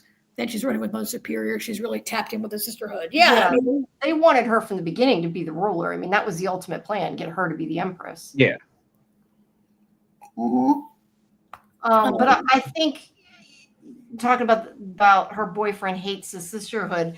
I mean, he hates the throne too, to be fair, but he hates her because she's, well, does he hate her though because of her family or just the sisterhood? Well, what he said was, I have no love for when he's talking to Havoclo, I have no love for the sisterhood, but I hate you and I hate everything the Empire stands for. So, also then her boyfriend hates the sisterhood. I find that confusing. It might be a little bit of like the princess falling for a bad boy. He was her sword master. Is that what they're calling it? Sword master. AJ. Right. AJ, you make that sound so dirty. But he knows who she is and that she will become the next empress. But they both think that there's problems with the crown. I mean, yeah. I mean, I guess he loves her in spite of himself. Like, he went in there as a job. Like Michaela said to him last week, like, do you really like her? Like, you have a job to do. Like, don't fall, right? And he fell in love with her kind of by mistake, right? Yeah, that's fair. Well, because it's part of it's because it's that age old. She's not like the rest of them. Yeah, and I would say yes to that. She hates the throne more than the sisterhood. I think that was kind of Kieran Atreides hates he hates the throne more than the sisterhood, and he was willing to be in cahoots with the sisterhood to overthrow the throne because the throne is what he hates the most. I'm not really sure why. He's just part of the rebellion. He doesn't know, as far as I know, he doesn't know that the sisterhood, that a sister killed his whole family. Oh, I think he does. You think he knows? No, yeah, he said that. Well, he knows it was a Harkonnen. I don't think he knows it was a sister, because he says like that his father told him the story over and over again not to trust them. I don't think he knew she became a sister. He just knew she was a Harkonnen. Oh, see, I thought he knew it was a sister. Well, but she wasn't a sister at that point. She was she was, I guess. I don't think he knew that though. I didn't take it that way because otherwise he would have hated the sisterhood more, I think. Well, I think he hates the Harkonnens because everybody hates the Harkonnen. Like the Atreides and the Harkonnens, like since the war. Yeah, but he knows. But his father told him the story of the massacre. But they don't know that it was a Harkonnen. They were dead before she never went. His father wasn't. No, his father wasn't. He was the kid that she let live. But she never said, tell them Tula Harkonnen killed these people. Like, he knew that's true, because the only one that knew she was a Harkonnen was her boyfriend. She was going by an alias, and she tells him she's a Harkonnen right before she kills him. Now, see, I can't remember, because Kieran specifically...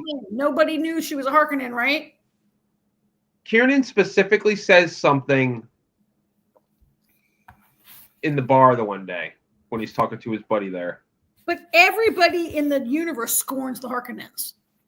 Like that's why Valia is such an angry person, because she's like, oh, our family, I want to reclaim our family name. And yes, she was incognito. At the moment, but he knows some. There's more to it. I just can't remember what the hell he said that day. I thought that he knew she was a Harkonnen, not a sister, but you're right. The only one she told was her boyfriend, so I'm not sure how he could know that. He hates the Harkonnens, I think, in the general sense that everybody hates the Harkonnens, right? They're just like the lowest of the low families. They trade whale fur for a living, for God's sake. They're like, used to be a high house, they lost the war, and now they have to be losers for 100 years because they lost the war, and everybody hates them. They're like mechanical. Yeah. That's what I think. That's how I understand it. I could be wrong, but I don't think that Kieran Atreides knows that a Harkonnen wiped out his family, and I don't think he certainly doesn't know. Well, he knows that Tula and Valia are Harkonnens. I mean, there's plenty to hate about the Harkonnens and Valia without even knowing that stuff, right? Yeah. I mean, so here's a question. If she's a prominent figure, would the dad remember her? Like, would he maybe just recognize her because he saw her and knew her? That's a good point, right? Maybe, but she was a young girl. But the actress they got looks like the actress looks a lot like her, right? So it's possible. Yeah. But I'm not even sure. Yeah, I guess I don't know. I mean, they'd have to come into contact with each other. Yeah. Whoa, sorry about that. At any rate, this was a good plan. So it wasn't ever clear to me how they were going to use Sister Theodosia's shape-shifting ability. I think they were just going to have her take her place in prison, so they didn't know she was gone. Well, but I mean, up until this episode, I didn't know. Up until this episode, right? I don't know. Maybe she just thought she'd come in handy. I think so, right? I think you're right that she just brought her because she thought she'd come in handy. And this is when she came in handy. It's a huge sacrifice. Like, Valia got her to like volunteer to go to prison. Until then she takes it a step further. Takes it a step further. Well, yeah, because she tries to kill Desmond. Yeah, because she tries to kill Desmond. Yeah, she had the chance and she took it. Yeah. Yeah, I mean, that's a level of devotion that is really kind of impressive, right? Because she could be tortured or killed. Which she's probably going to be. But she's a true believer, and she wants to let Inez get. So they want to like squirrel Inez away. In the meantime, this whole thing happens where they like kill Haviko. Well, he kills himself. His wife kills him. Well, I mean the writer. I guess I mean the writer kills himself. I mean the writer killed himself. His wife killed Francesca. Yeah. So he gets stabbed. He didn't stab himself. He gets stabbed, right? No, he stabbed himself. He did? Because she wasn't going to poison him, and he's basically like, "This is the only thing I can of my life." So he's like, she tries to stop him. Actually, he's like, "Oh my god! It turns out I've been a loser since before I was born, basically." So I'll make my own choice and like the way I want. Like the sisterhood knew I was a loser before I was born, and they made me what did also call him a doofus. And he's like, I've been a doofus, and nobody likes me. They just use me. Whatever, I'm done. And he kills himself, right? And then Francesca's crying like over his body, and then Natalia somehow got the little stabby thing. Well, she did just leave it sitting there on the couch. Well, that was awfully convenient, right? Yeah. And Natalia, I don't know if she ever studied with the sisters, but she definitely is a follower. She was a follower and believer in the sisters for a long time, right? Well, yeah. Somebody had been, I forget her name now. That other one had been at their house, was their soothsayer. Kasha. Yeah. Been there, yeah. And she was going to send her daughter there. So she gets a little stabby thing. I mean, that was kind of great in a sense, right? Like the woman scorns the humiliation of a husband who never loved you and always loved a nun. But also her great ambition, like she wants to be empress. Well, and she would she get to be the regent, or at least now with her daughter in jail, she gets to maybe rule, right? Like she believes her real daughter's in jail. Yeah, I would assume she'd become the ruler. She put her. I don't know how some of that works, so maybe I'm wrong, but I don't know either, because Constantine is the son, but he's illegitimate, so I don't know if he could be. I mean, it depends what would happen. In some stories, like in some stories about royal houses, sometimes if the only son is illegitimate, he could be legitimate. Like they would vote. Like in Game of Thrones, consistently they would probably never vote for a legitimate daughter and would always then like choose to legitimize the bastard son, right? Because in Game of Thrones, they would never let a girl sit the throne. That was kind of a main thing, right? AJ would have, I think, controlled him either way and made him the puppet, I feel like.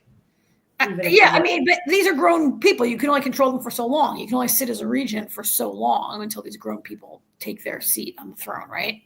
Yeah. So by eliminating her, I mean, let me ask AJ first and then Jamie, do you think when Natalia had Inez arrested, this was her plan all along to sideline her so she could take control? Yes, right? Yeah. Because she was trying to like, these two are trying to take over. I hadn't really thought of it, but now that you say that, yeah, she probably was. Yeah.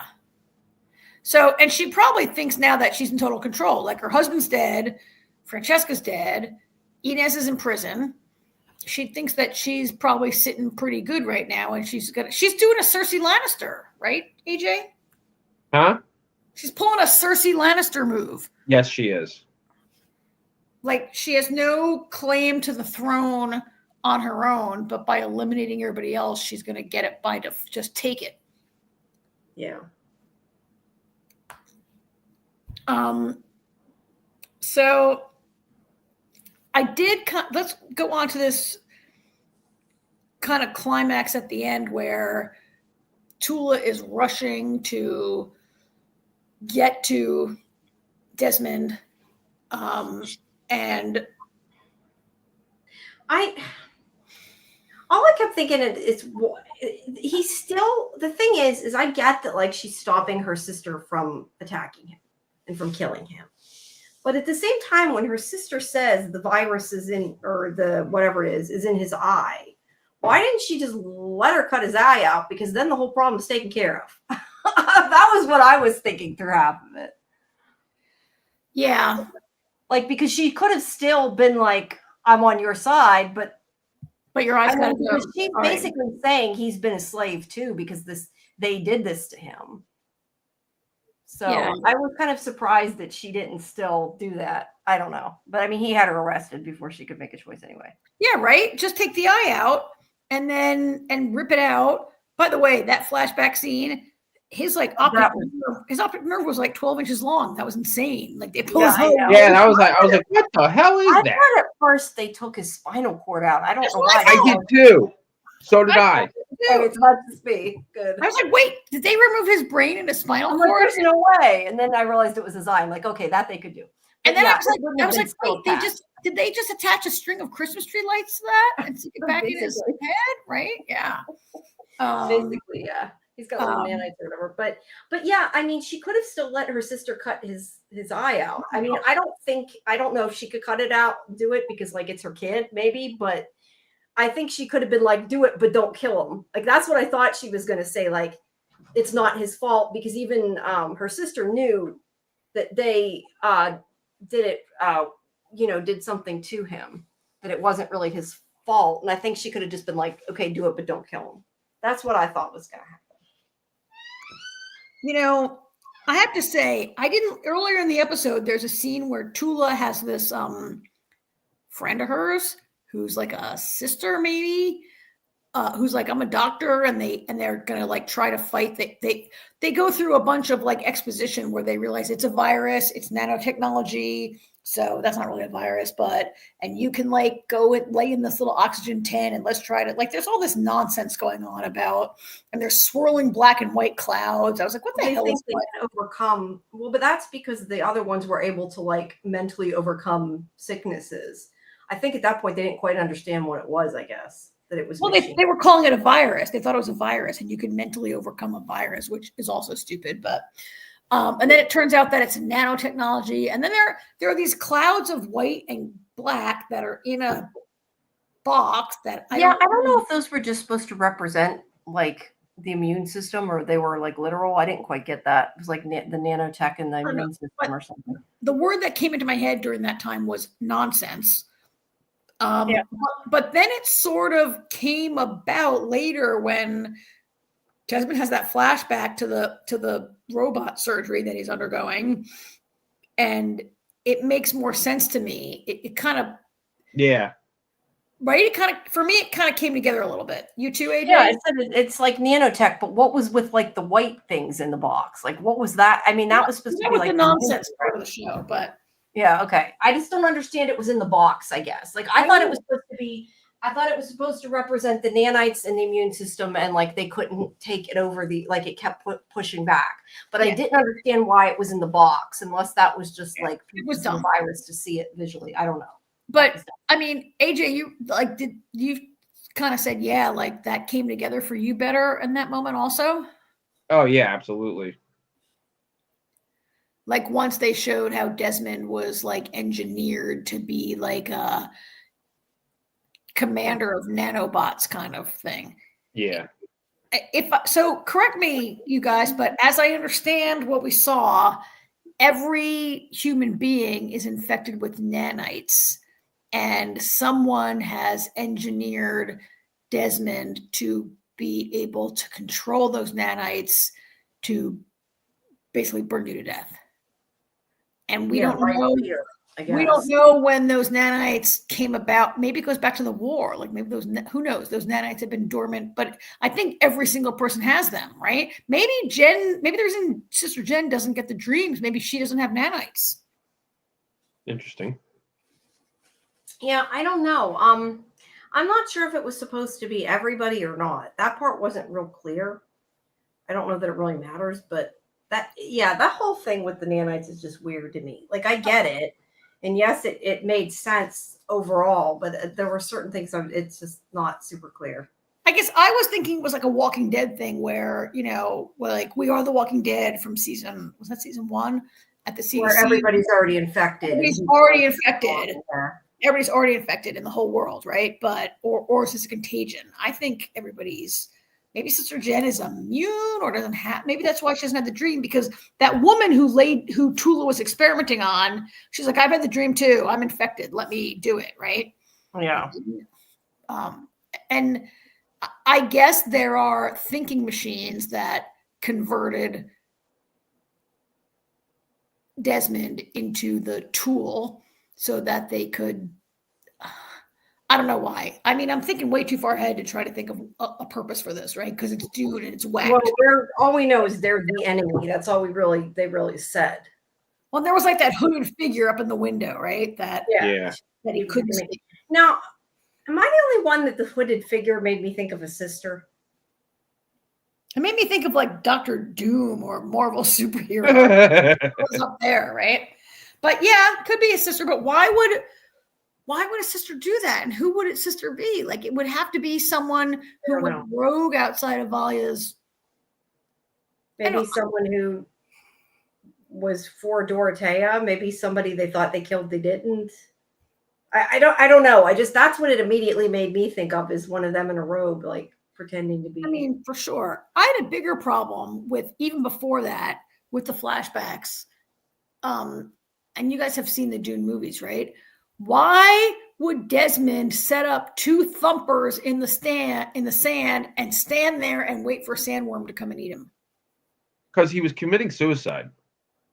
Yeah, that part was a little unclear, but it was the point. I don't know if he was committing suicide, but it was definitely the point of the same thing that Valia did, moving past the fear and letting it consume him rather than fighting against it. Oh, I disagree. No, he was done. But yeah, that actually makes. I remember the conversation, but he was done. He was just like. But was this like after? This was like after he was. No, it was before. Experimented on or before? It's before. See, I disagree with you, Jimmy, because I think that Valia's experience of letting the fear come through her was like a dream or a memory state, right? Or a hallucination and I think Desmond really did that. I think that's a true memory of standing in the sand. Right. But I'm saying, I think it like sort of represented what she did. Like he had no fear. I guess it's not that he's purposely, I don't know. I thought it was supposed to kind of counterbalance what she did. I guess. I mean, I think no fear is like Paul, like the Fremen riding the sandworms in Dune. But like, aren't there ways to kill yourself and like making a sandworm eat you? Like what? And it's epic. I mean, AJ, is that just your inference, or am I missing something that telegraphed to me that he was committing suicide and I just didn't catch it? It was something it was when we first learned about it. It was something he said. He's something. See, I can't remember the exact lines, but it was something like what he said to the king before when he was on Arrakis. He was talking. He was like, something about he didn't want to do it anymore, or he was just over. Everybody knew he was dead, or something like that. He was just done. Like he was the last person there, and he was just. Oh, he was the last guy left. Like everybody was wiped out on Arrakis. Yeah. Can't you just shoot yourself, or like 100 people on the show? Maybe all the bullets were gone. Every single person on the show stabs themselves, and he chooses death by sandworm. Whatever. Hey, you're gonna do it, But you know what? You know what I think is interesting. Recurring theme of the entire show, movies, and everything. And I can't wait to see where they go with Desmond and everything, because it's not very often that you get an Atreides Harkonnen mix. Yeah. And this is the first time it's happened, Paul being the second that we are aware of. Yeah. I was just gonna say, back to what we were saying before. I think we missed it before when he said it, that the thinking machine, it's interesting, the thinking machines infected everyone. I guess I kind of wonder, back to that, like, is it that their enemy is the AI, or is it that somebody sent it to them? Like, is there somebody controlling it? We don't know yet. We don't. But that's Valia does say that somebody used the thinking machines to do this to him. Yeah. But we don't know the context necessarily. Yeah. So I think that, like, in the first episode, there was some exposition that indicated that the thinking machines, like, took it upon themselves to fight a war against it, right? Like, that's what they thought anyway. Yeah, they had won a war against the thinking machines and saved themselves.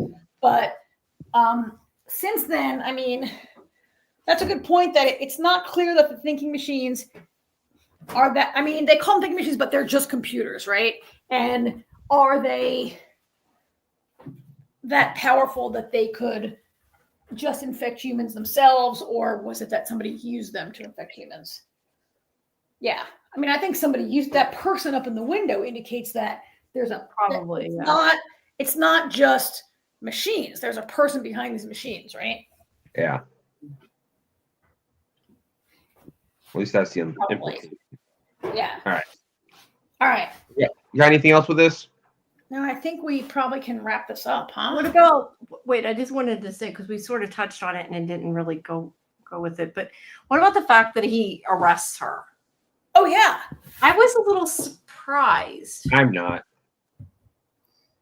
I don't know. I'm not 100% sure how I feel. At first, I felt like he was just like gonna listen to her, but then it's like I don't know, like it wasn't enough, I guess, that she saved him. I don't know. It was just weird. I don't know how I feel about it yet. I wasn't surprised. He knew. He didn't know it was Tula specifically, but he knew that his sister was his mother. Yeah, but that's not a crime. So what? You can't arrest someone for being your mother. Yeah, he was abandoned, but I mean, supposedly. Like, what did he arrest her for? Spite. Okay, but that's not a thing. Like, but he can arrest anybody. Does he need a thing? Does he need an actual reason for arresting her? I mean. Plus, right now, all the sisters are, according to them, against the throne. Right. So there you go. I mean, so like Valia, yes, like Valia actively like participated in a plot against the throne, right? And she was part of the. So I guess we're saying the entire sisterhood is implicated in being in support of the rebellion. That's what he was trying to prove. Yeah. And that's why she's arrested. Yeah. Well, I guess like your mother like sent you away and she shows up and within 90 seconds just would be like, oh, Mom, fine. I forgive you for everything you've ever done. I get that he would not be, that he'd be resentful and maybe skeptical. Like just because a person says you're my mother, like, how do I know? Right. But I guess the idea is that they're complicit in the rebellion, which they're kind of not. She did save his life. I mean, Tula is guilty of many crimes, for sure. Yeah. But, yeah, she did save his life. She did prevent Valia from killing him. Well, I don't know if she saved his life, but she saved his eye. Yeah. She saved his sight, yeah. Well, I don't think Valia was just going to take his eye. I think she was going to kill him. Or she was definitely taking the eye first. No, she was taking the eye too, but I think she was going to kill him. I think she would have killed him, probably, yeah. Yeah, that was what I got out of it. Yeah. So I think she was telling, I think when her sister said, it's my son, I think she was saying we have to, it's in his eye, but I think she still intended to kill him. Yeah. Valia was not at all sympathetic to Tula's whole yeah. I don't think Valia knows how to be sympathetic. Let's be fair. She's a giant bitch. Yes. All right, so this show is renewed, but I'm figuring it's probably 2026 before we see it again, right? It's going to be a long time. Yeah. It's effects heavy. Yeah. Probably not written yet. Yeah. So, I have one more picture that I didn't show here, which was at the end. Kieran takes Inez to Arrakis, right? Well, no, Valia takes him to Arrakis. No, he takes Valia. Valia goes to Arrakis. But I'm sorry. Valia's this is where all the answers are going to be, and this is where we have to go to regroup or whatever, right? Yeah. Yeah. See, all that picture of sand, that probably takes 5 people a month to make that on CGI. I don't know. Maybe it takes one person 5 minutes. I don't know. But this kind of scene is why it's probably cheaper to fly to the Gobi Desert and shoot it from a helicopter than do it on a computer. Probably. I don't know. But maybe that's what they did. This is why we're not getting this show till 2026. Yeah. Oh, do you the one thing though I was going to ask you guys is you were talking earlier about they couldn't lie and stuff, the nuns, but do you think that they can lie? Avilia, the older, was her name Avilia? Avilia, yes, the older one. You think that I don't think that she necessarily agreed with Valia. I think she was just scared of her and agreed to do it because she was scared of her.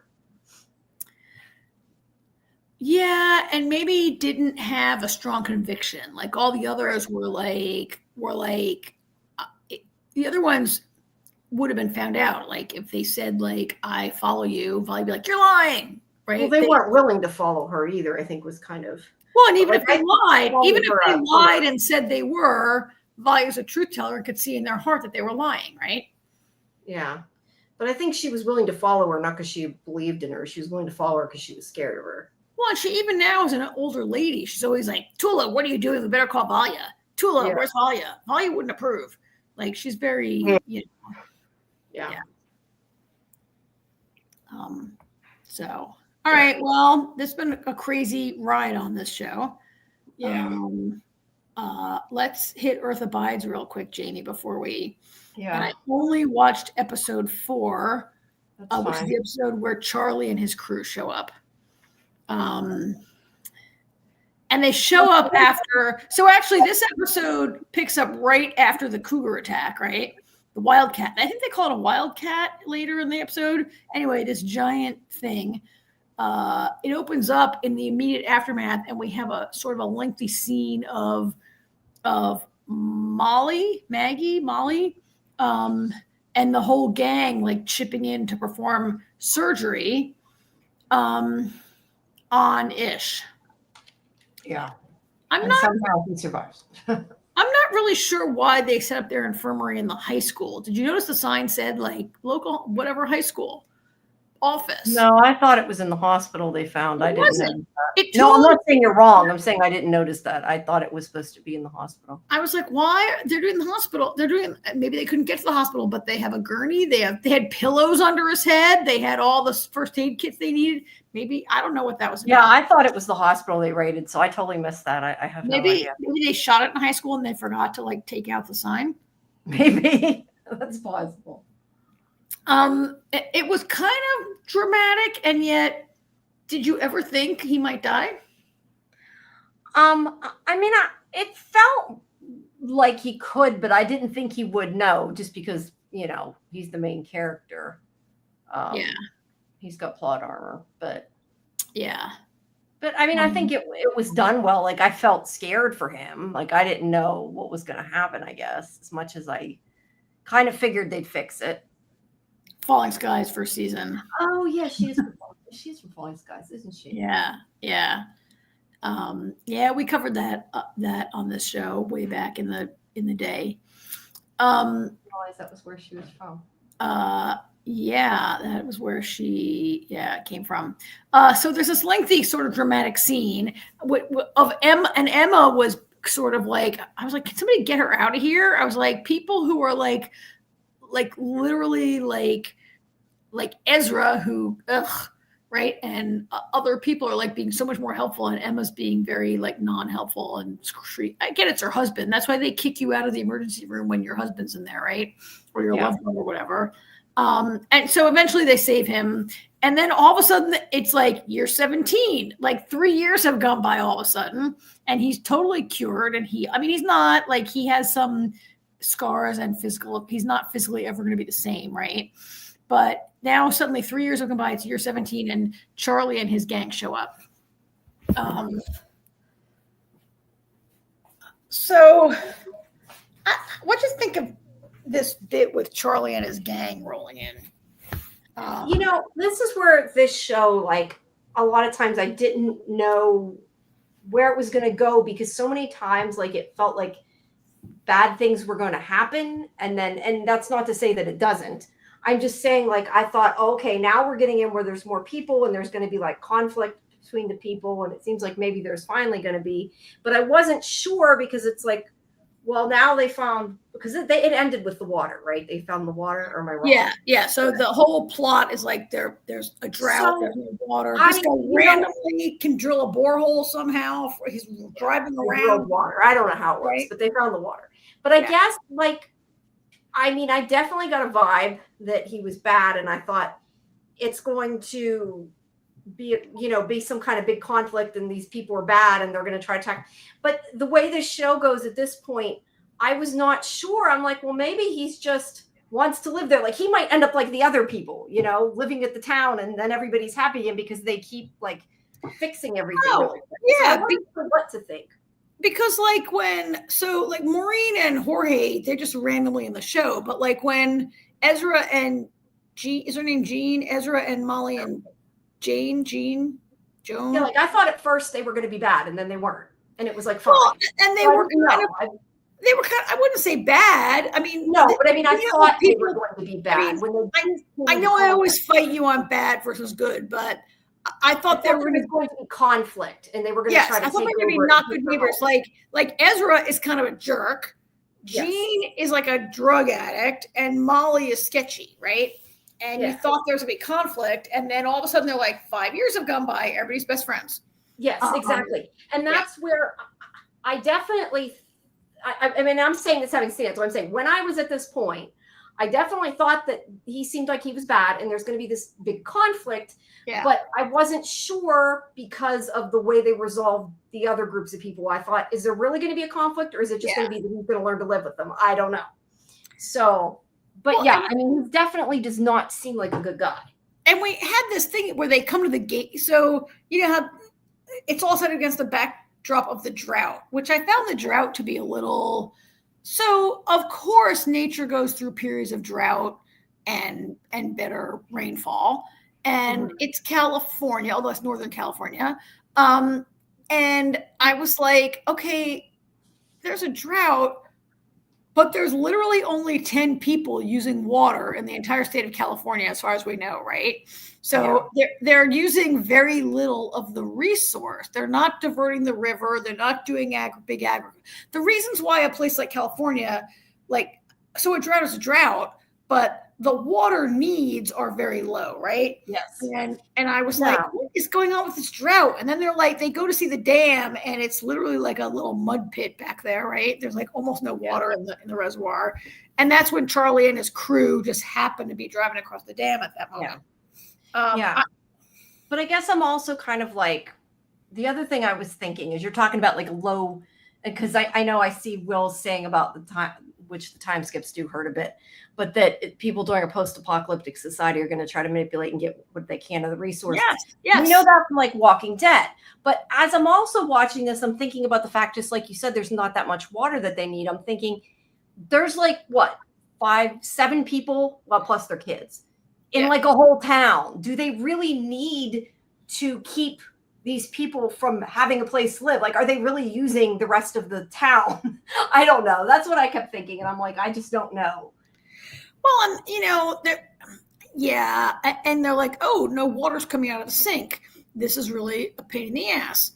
And I guess there's not, but which they're lucky they had running water in the first place. But it's been 17 years and they have no system for harvesting rainwater at all. They have no stored water. And we know they live close enough. We see them routinely fishing in San Francisco Bay. You can see they're in the bay. There's the bridge right behind them, right? Like they could get water and boil in this episode, there's a drought, but they're also like, oh, our son went diving for abalone and came home with randomly a Maine lobster, was in California, right? That was such a Maine lobster, but like it was weird that there's a drought, but I'm like, you're eating seafood. Like, okay, it's a pain in the ass to boil. But you could. It's not really as like you could life or death as you could desalinate the bay water if you had to, right? Like it was a little weird, right? And I mean, still this age, you're right. Like the time 6 skips hurt, but yes. These shows are always about a competition for resources, which drives the conflict and makes it really interesting. And there's been none. And that's why I wasn't sure. Like I felt, like I said, I feel like that was what's going to happen. But at the same time, I was kind of like, yeah, but is it just going to be they're going to fight and then next week they're going to be friends and living in the community together? It's hard to tell at this point. Well, yeah. And we had this little thing where once again, Ish is like, I don't trust people. And Emma's like, oh, come on, it's people. We got to hang out with people. And Ish is like, don't let them in. And she's like, let them in. And it brings up still, Sage, what do we call you? Your next comment about, it's like the prep rule, you don't speak on what you have. So Charlie comes up and he's like, I have water, but he produces a canteen that has like, what does it have? Like 16 ounces of water. And he's like, we have water. Here's some water. And they make this agreement that they're going to trade. They can, like, he's like, by the way, I randomly happen to have a borehole driller on the back of my car because why? I found it in Nevada and like I'm driving around the country digging for water because I'm a human. I don't know. My heart. The whole thing was like weird, right? Yeah. It was. He's like the Johnny Appleseed of digging wells or whatever. And Ish agrees almost immediately to trade fuel. He's like, we need fuel. Take all the fuel you have. And as Sage says, you don't say what you have, but Ish seems to indicate do they have unlimited fuel? Like, where's that coming from? He's like, we got fuel. I mean, in the beginning the beginning of the episode, they sent their kids off on a journey, right? And they're like, oh, is this when their oldest goes off? Their oldest girl, Heather, goes off with Rafe, the child of the throuple. Yeah.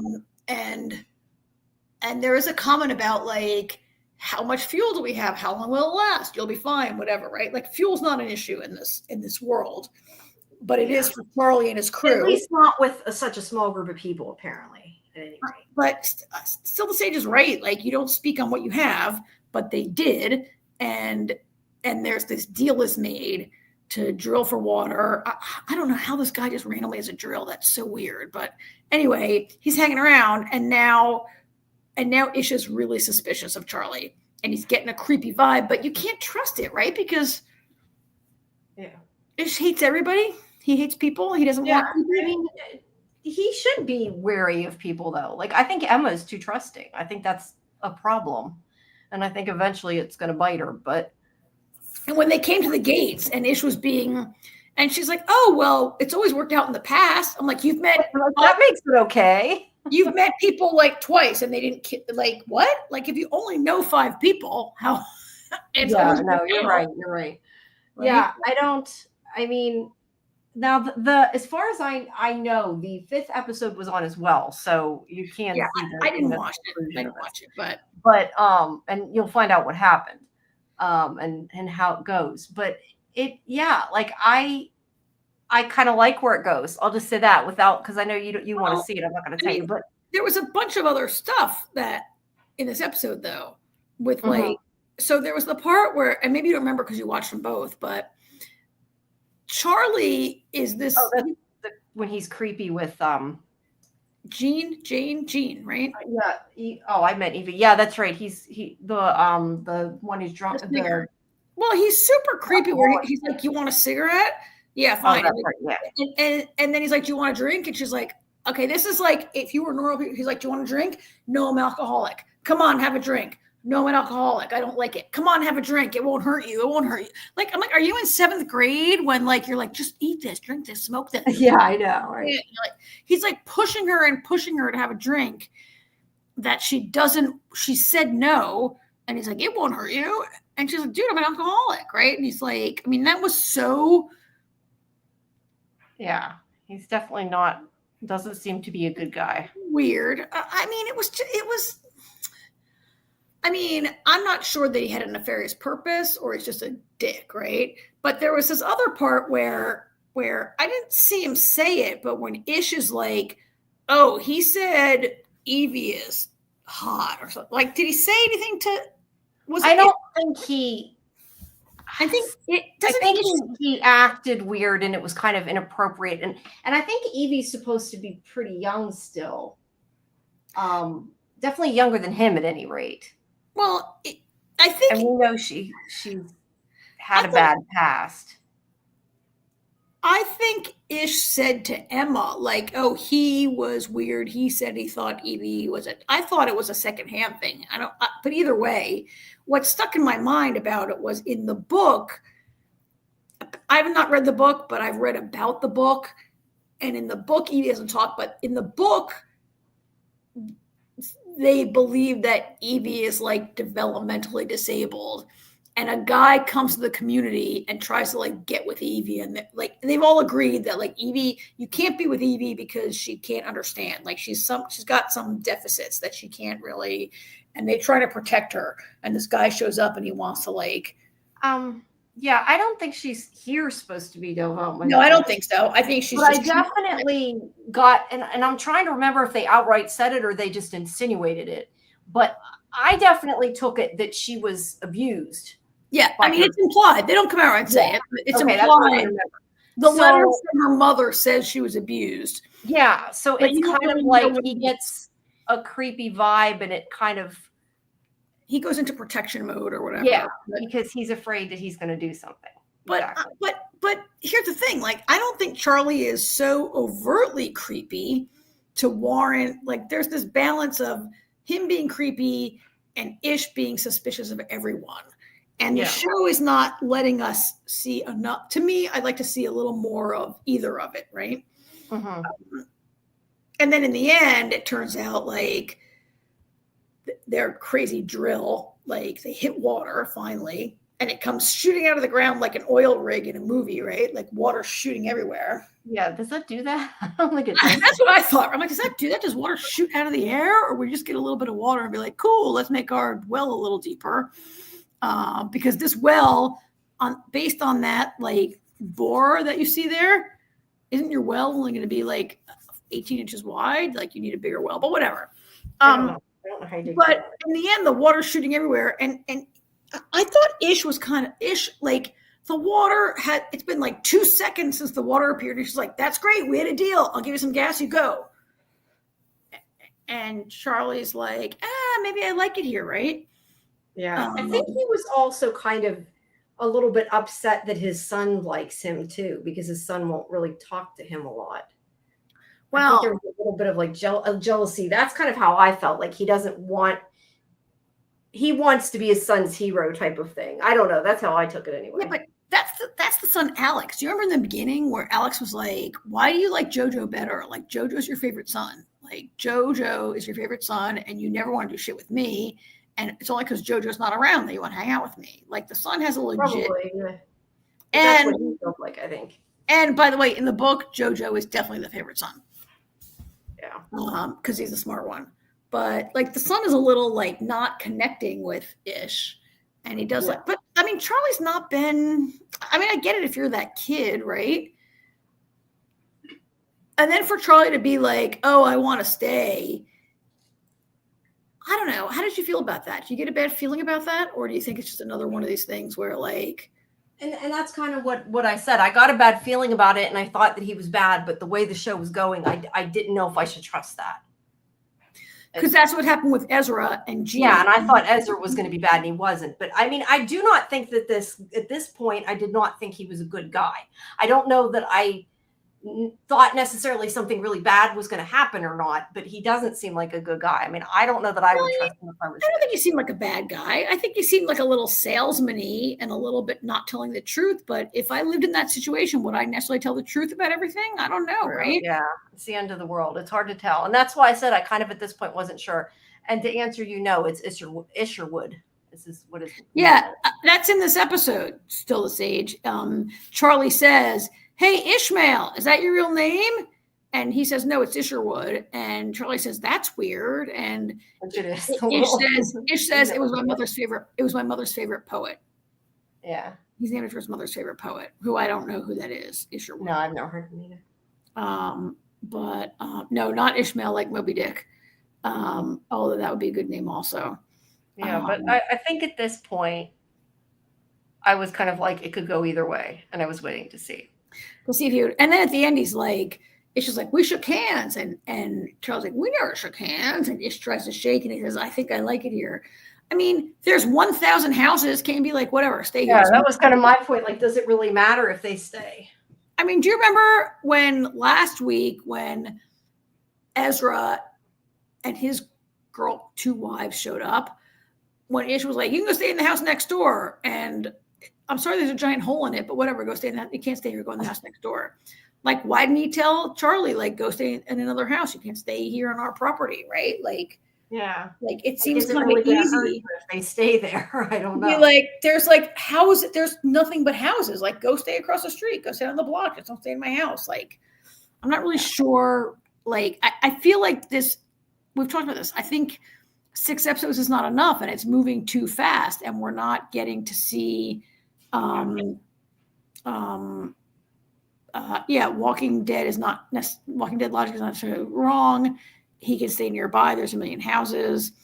It seems to me like in this world, they're not to the point of The Walking Dead yet, just because there's not like as much fight for resources because there's not enough people, I think is part of the reason. Yeah, there's fewer people. And so there's more resources. But it's still inviting danger. You can't trust people. You can't, like, Emma seems to think that every single person who lived is a great person who you want to be best friends with, right? Mm-hmm. And Ish seems to think that every person who lived is like a maniac that you can't trust at all. And the truth is somewhere in between, right? Yeah. But Charlie, I don't know that I thought that he was, I mean, did I feel like he was the coolest guy ever? No. Did I think he was a danger? I thought maybe Ish was being paranoid up until that minute where he says like, oh, maybe I want to stay here. And he doesn't say like, oh, I'd like to say, let's talk about it. Like, he's not saying it in a way that he says it in a threatening manner, not in a way that's like I'm staying whether you like it or not. Not like, yeah, I agreed, but I'd love to stay. Can I move into the house across the street? No, he says like, maybe I like it here. Like, I felt like he was saying like, I want your women, I want your whatever, right? Yeah. He was also a little creepy at the beginning when they come to the gate, and this is a picture of him standing in the background is Ish's gate, right? And he says, like, Ish says, like, do you have any children? And Charlie says, no, we haven't been that lucky. I just have friends or whatever. And I don't know. That all felt kind of weird. And I think he gave off a creepy vibe through the whole thing. Like, you're not sure, but he definitely gave me a creepy, he's not a good guy vibe. Although, like, not having children is not a crime. No, I don't mean for that reason. I just mean in general, he gave off like there's something wrong with him or something, or he's thinking of doing something, or I don't know. Like, I just didn't trust. I guess I feel a little bit like Ish thinks if you're not like him, then you're not. It's just very. No, but it's just trying to protect his family. I mean, that's no, but he's going beyond. He is kind of suspicious. Like, protect your family, fine, but. Do you have children? Like, not having children is not a reason. Yeah, that isn't a good question to. right? To base it on. I agree with Walking Dead, where they're like, have you killed anybody? Like, that's a legit question. Do you have children? Like, I mean, I guess, are there children? Like, do you think having children in their party makes them more friendly? Because Jean and Ezra had a kid, and you didn't like them, right? They had a kid, and you thought they were creepy. Yeah. I guess we talked about this last week. I'd like to see a little bit more of that tension between Emma and Ish play out in a better way. And like, do we welcome people? Do we not welcome people? Is a great kind of tension that could be the story, but the 3 and 4 and 10-year time jumps don't really allow it. I know why, because they're trying to make the whole novel go by in one season, right? And I think the novel covers like 60 years. I think they could have stretched it out and did like half of it or something, and it might have worked better. Yeah, because the thing is, I don't know that this show. How many episodes are there?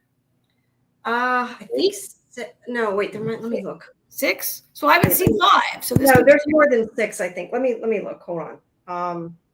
I can tell you really quick.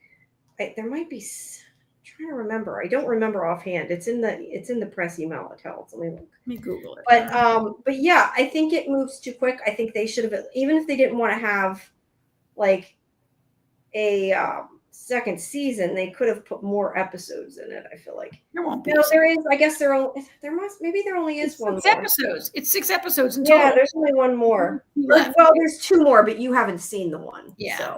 So, I mean, this could play out in the next episode where Charlie's in danger, but they have not ever really let a plot point. So Ish being attacked by the cougar, I think, is the only plot point that carried over into like a next episode. Really, we've had it was still resolved pretty quickly. They get resolved and they move on. The novel does cover like the novel goes up until Ish is like 75 years old. I don't know if the show will do that, but it has to move pretty quickly to cover that. And so there's not a ton of time. If Charlie's a creepoid, then it's going to be resolved, I think, in the first like 15 minutes of the next episode, probably. I don't see them devoting an entire episode to one conflict when they need to jump so quickly. But I don't know. Could happen. Yeah, I don't know. I mean, I can answer that, but I'd have to answer that. I mean, but you do find out what happened. Let's put it that way. What happens that you're waiting for, like it is in the next episode. I can see that. I mean, it's not going to be like, it's not going to go episodes 5 and 6 be about Charlie. It's going to be right. Yeah. You'll find out whether he's good or bad in the next episode, or whether he's whether he's not. But you know what I mean. Antagonist, you'll find out what his plan is, what he's after. How's that? Yeah. But yeah, it's not. I mean, it's been on, so it's not like I can't say it, but I don't want to spoil it for you. But next week we'll talk about. Still the Sage has seen them. Not next week. I didn't think about it. See, we're going to have the season finale of this and have 3 episodes to cover, and we're not going to be here next week. Well, New Year's Eve is even harder to cover next week. I mean, if we come back on Monday, we decided not to come back on Monday, so right. Because we only have Silo and Earthabides. Yeah, I mean, unless we decide to do Wednesday, but I think or Thursday. No, I think we're good. I think we can take a week off. I don't think it'll be the end of the world. Yeah, we'll just do the rest of the season when we come back. Yep, and then we'll have also.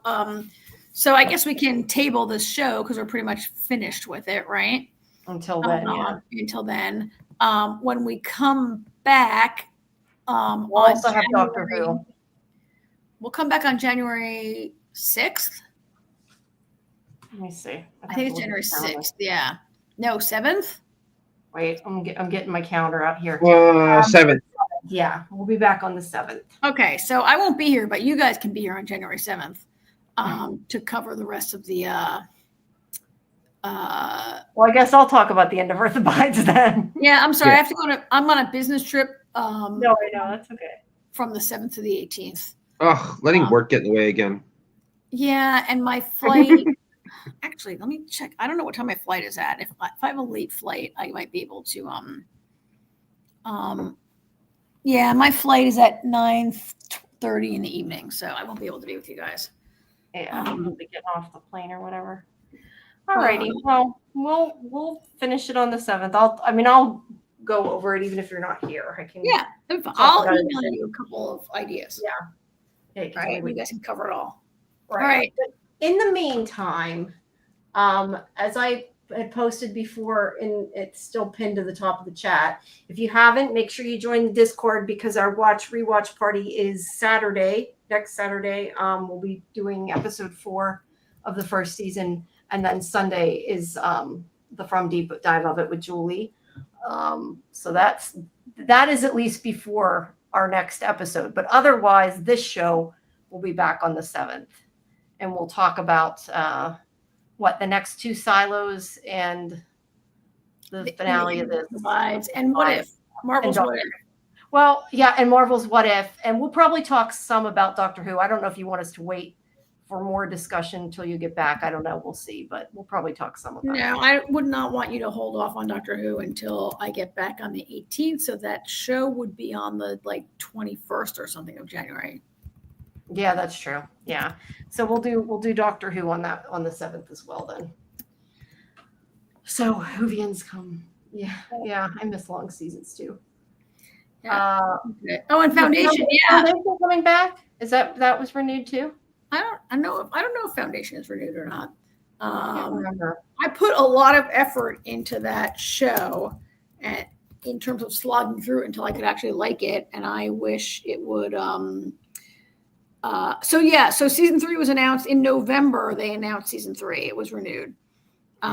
It's a big show though, so it's probably going to be a while.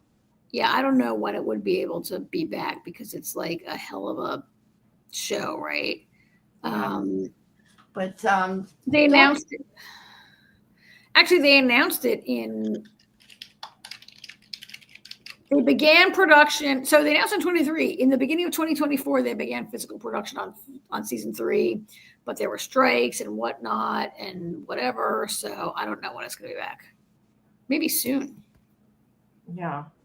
I was looking to see. It looks like Doctor Who, the next season will be around May, maybe. So we have the Christmas episode, and then it's going to be a break again before the rest of it. Well, we kind of expect that, right? Yeah, that gives you time to catch up, Will. Yeah.